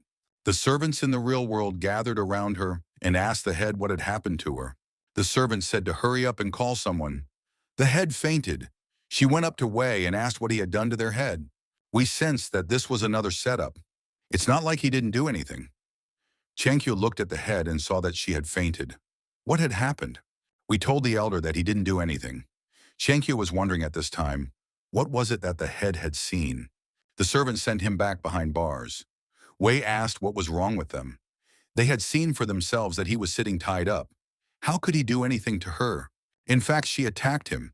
He didn't even move. The servant told him not to think, that they were so stupid. They had already heard that he also supposedly did nothing when he ran into Miss Qianyu. However, she is now in a serious condition. She doesn't know what trick he pulled, but if anything happens to their head, she'll immediately drop him into the worm cave. We asked her, what was wrong with her logic?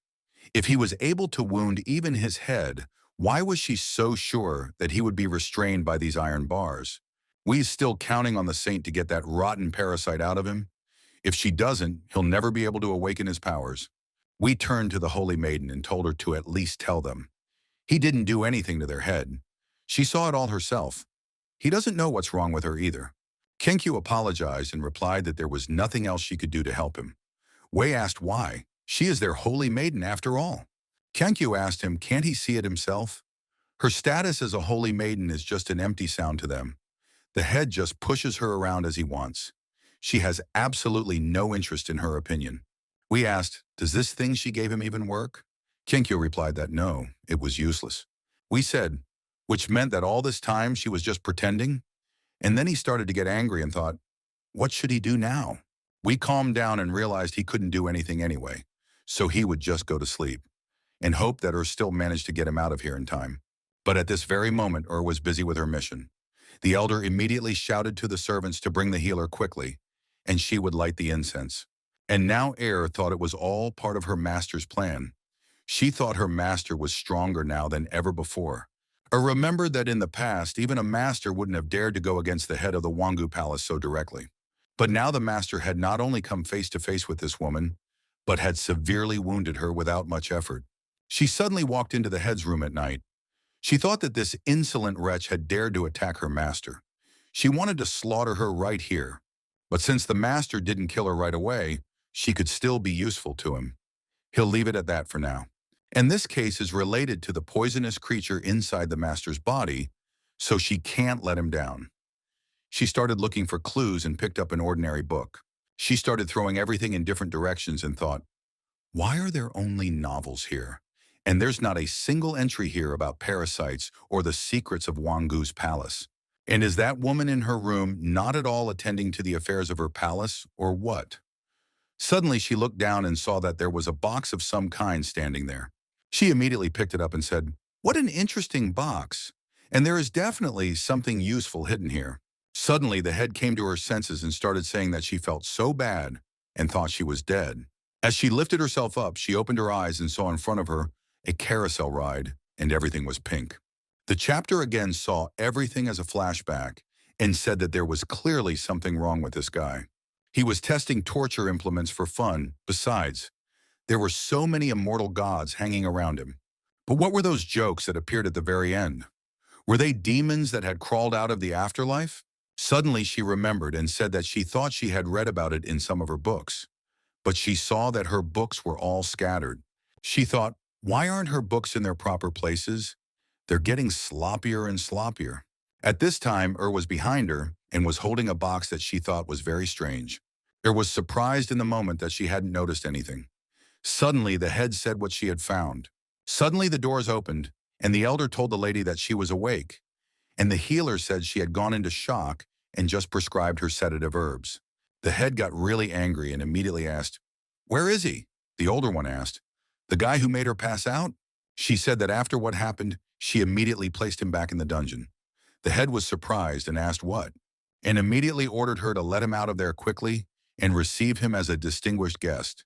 But suddenly she decided that she would do it all herself. Kyenkyo was telling Wei at this time that he better figure out a way to escape from here soon. Wei replied that if he ran away, he would immediately admit his guilt. Besides, she already knows where he lives, so it's useless to run away. Kyenkyo asked him, can he just move somewhere else? He doesn't know what kind of head has a bad temper. She is not going to deal with whether he is at fault or not. And when she wakes up, she might actually throw him into the cave of worms. Wei said, how cruel. But Wei was confident in his strength, so they would see who would eat who in this cave. Suddenly, they heard the elder yelling at the lady not to run. She had just woken up. An hour later, they were already seated at the table, and Wei said that he had told him it was all just a misunderstanding. The head replied that yes, and she apologizes for making this whole mess. We asked her how her student was doing. He was still guilty of not clarifying who she was to begin with. The head replied that you shouldn't say that. It was a tournament after all. What was the point of going to a tournament if everyone would succumb to him knowing where he was coming from? Chankyu heard all this and thought, what's going on here? The head turned to her and asked why she was still here. Let her not interfere with her and owner Lee's conversation. Chankyu walked out of the room and didn't understand what had just happened. And she thought, how did everything come to this? The head was very kind to owner Lee and told him to try the delicious tea and even poured it herself. We told the chapter that she didn't need to be so polite to him and was surprised that she had changed so drastically in her behavior that he was even a little scared. The head also thought hard and hoped he didn't hold a grudge against her for what he had done. But if the book description is to be believed, this man is one of the immortals of the legendary Heavenly Palace. If he is still angry, then she and the entire Wangu Palace will be the end. Suddenly, while pouring tea, she became very frightened and spilled some on the table. She started to bow and say that her behavior was unacceptable and asked him to forgive her. The head said directly that she already knew who he was. Besides, Chen Qiu had already told her that he was a very capable master. And if he wishes to punish her, so be it. Wangu Palace will do anything to make it up to him. We asked her with surprise, does she know who he is? He thought at once, did she really realize that he is the lord of the demonic sect? Or does she just want to poison him once again?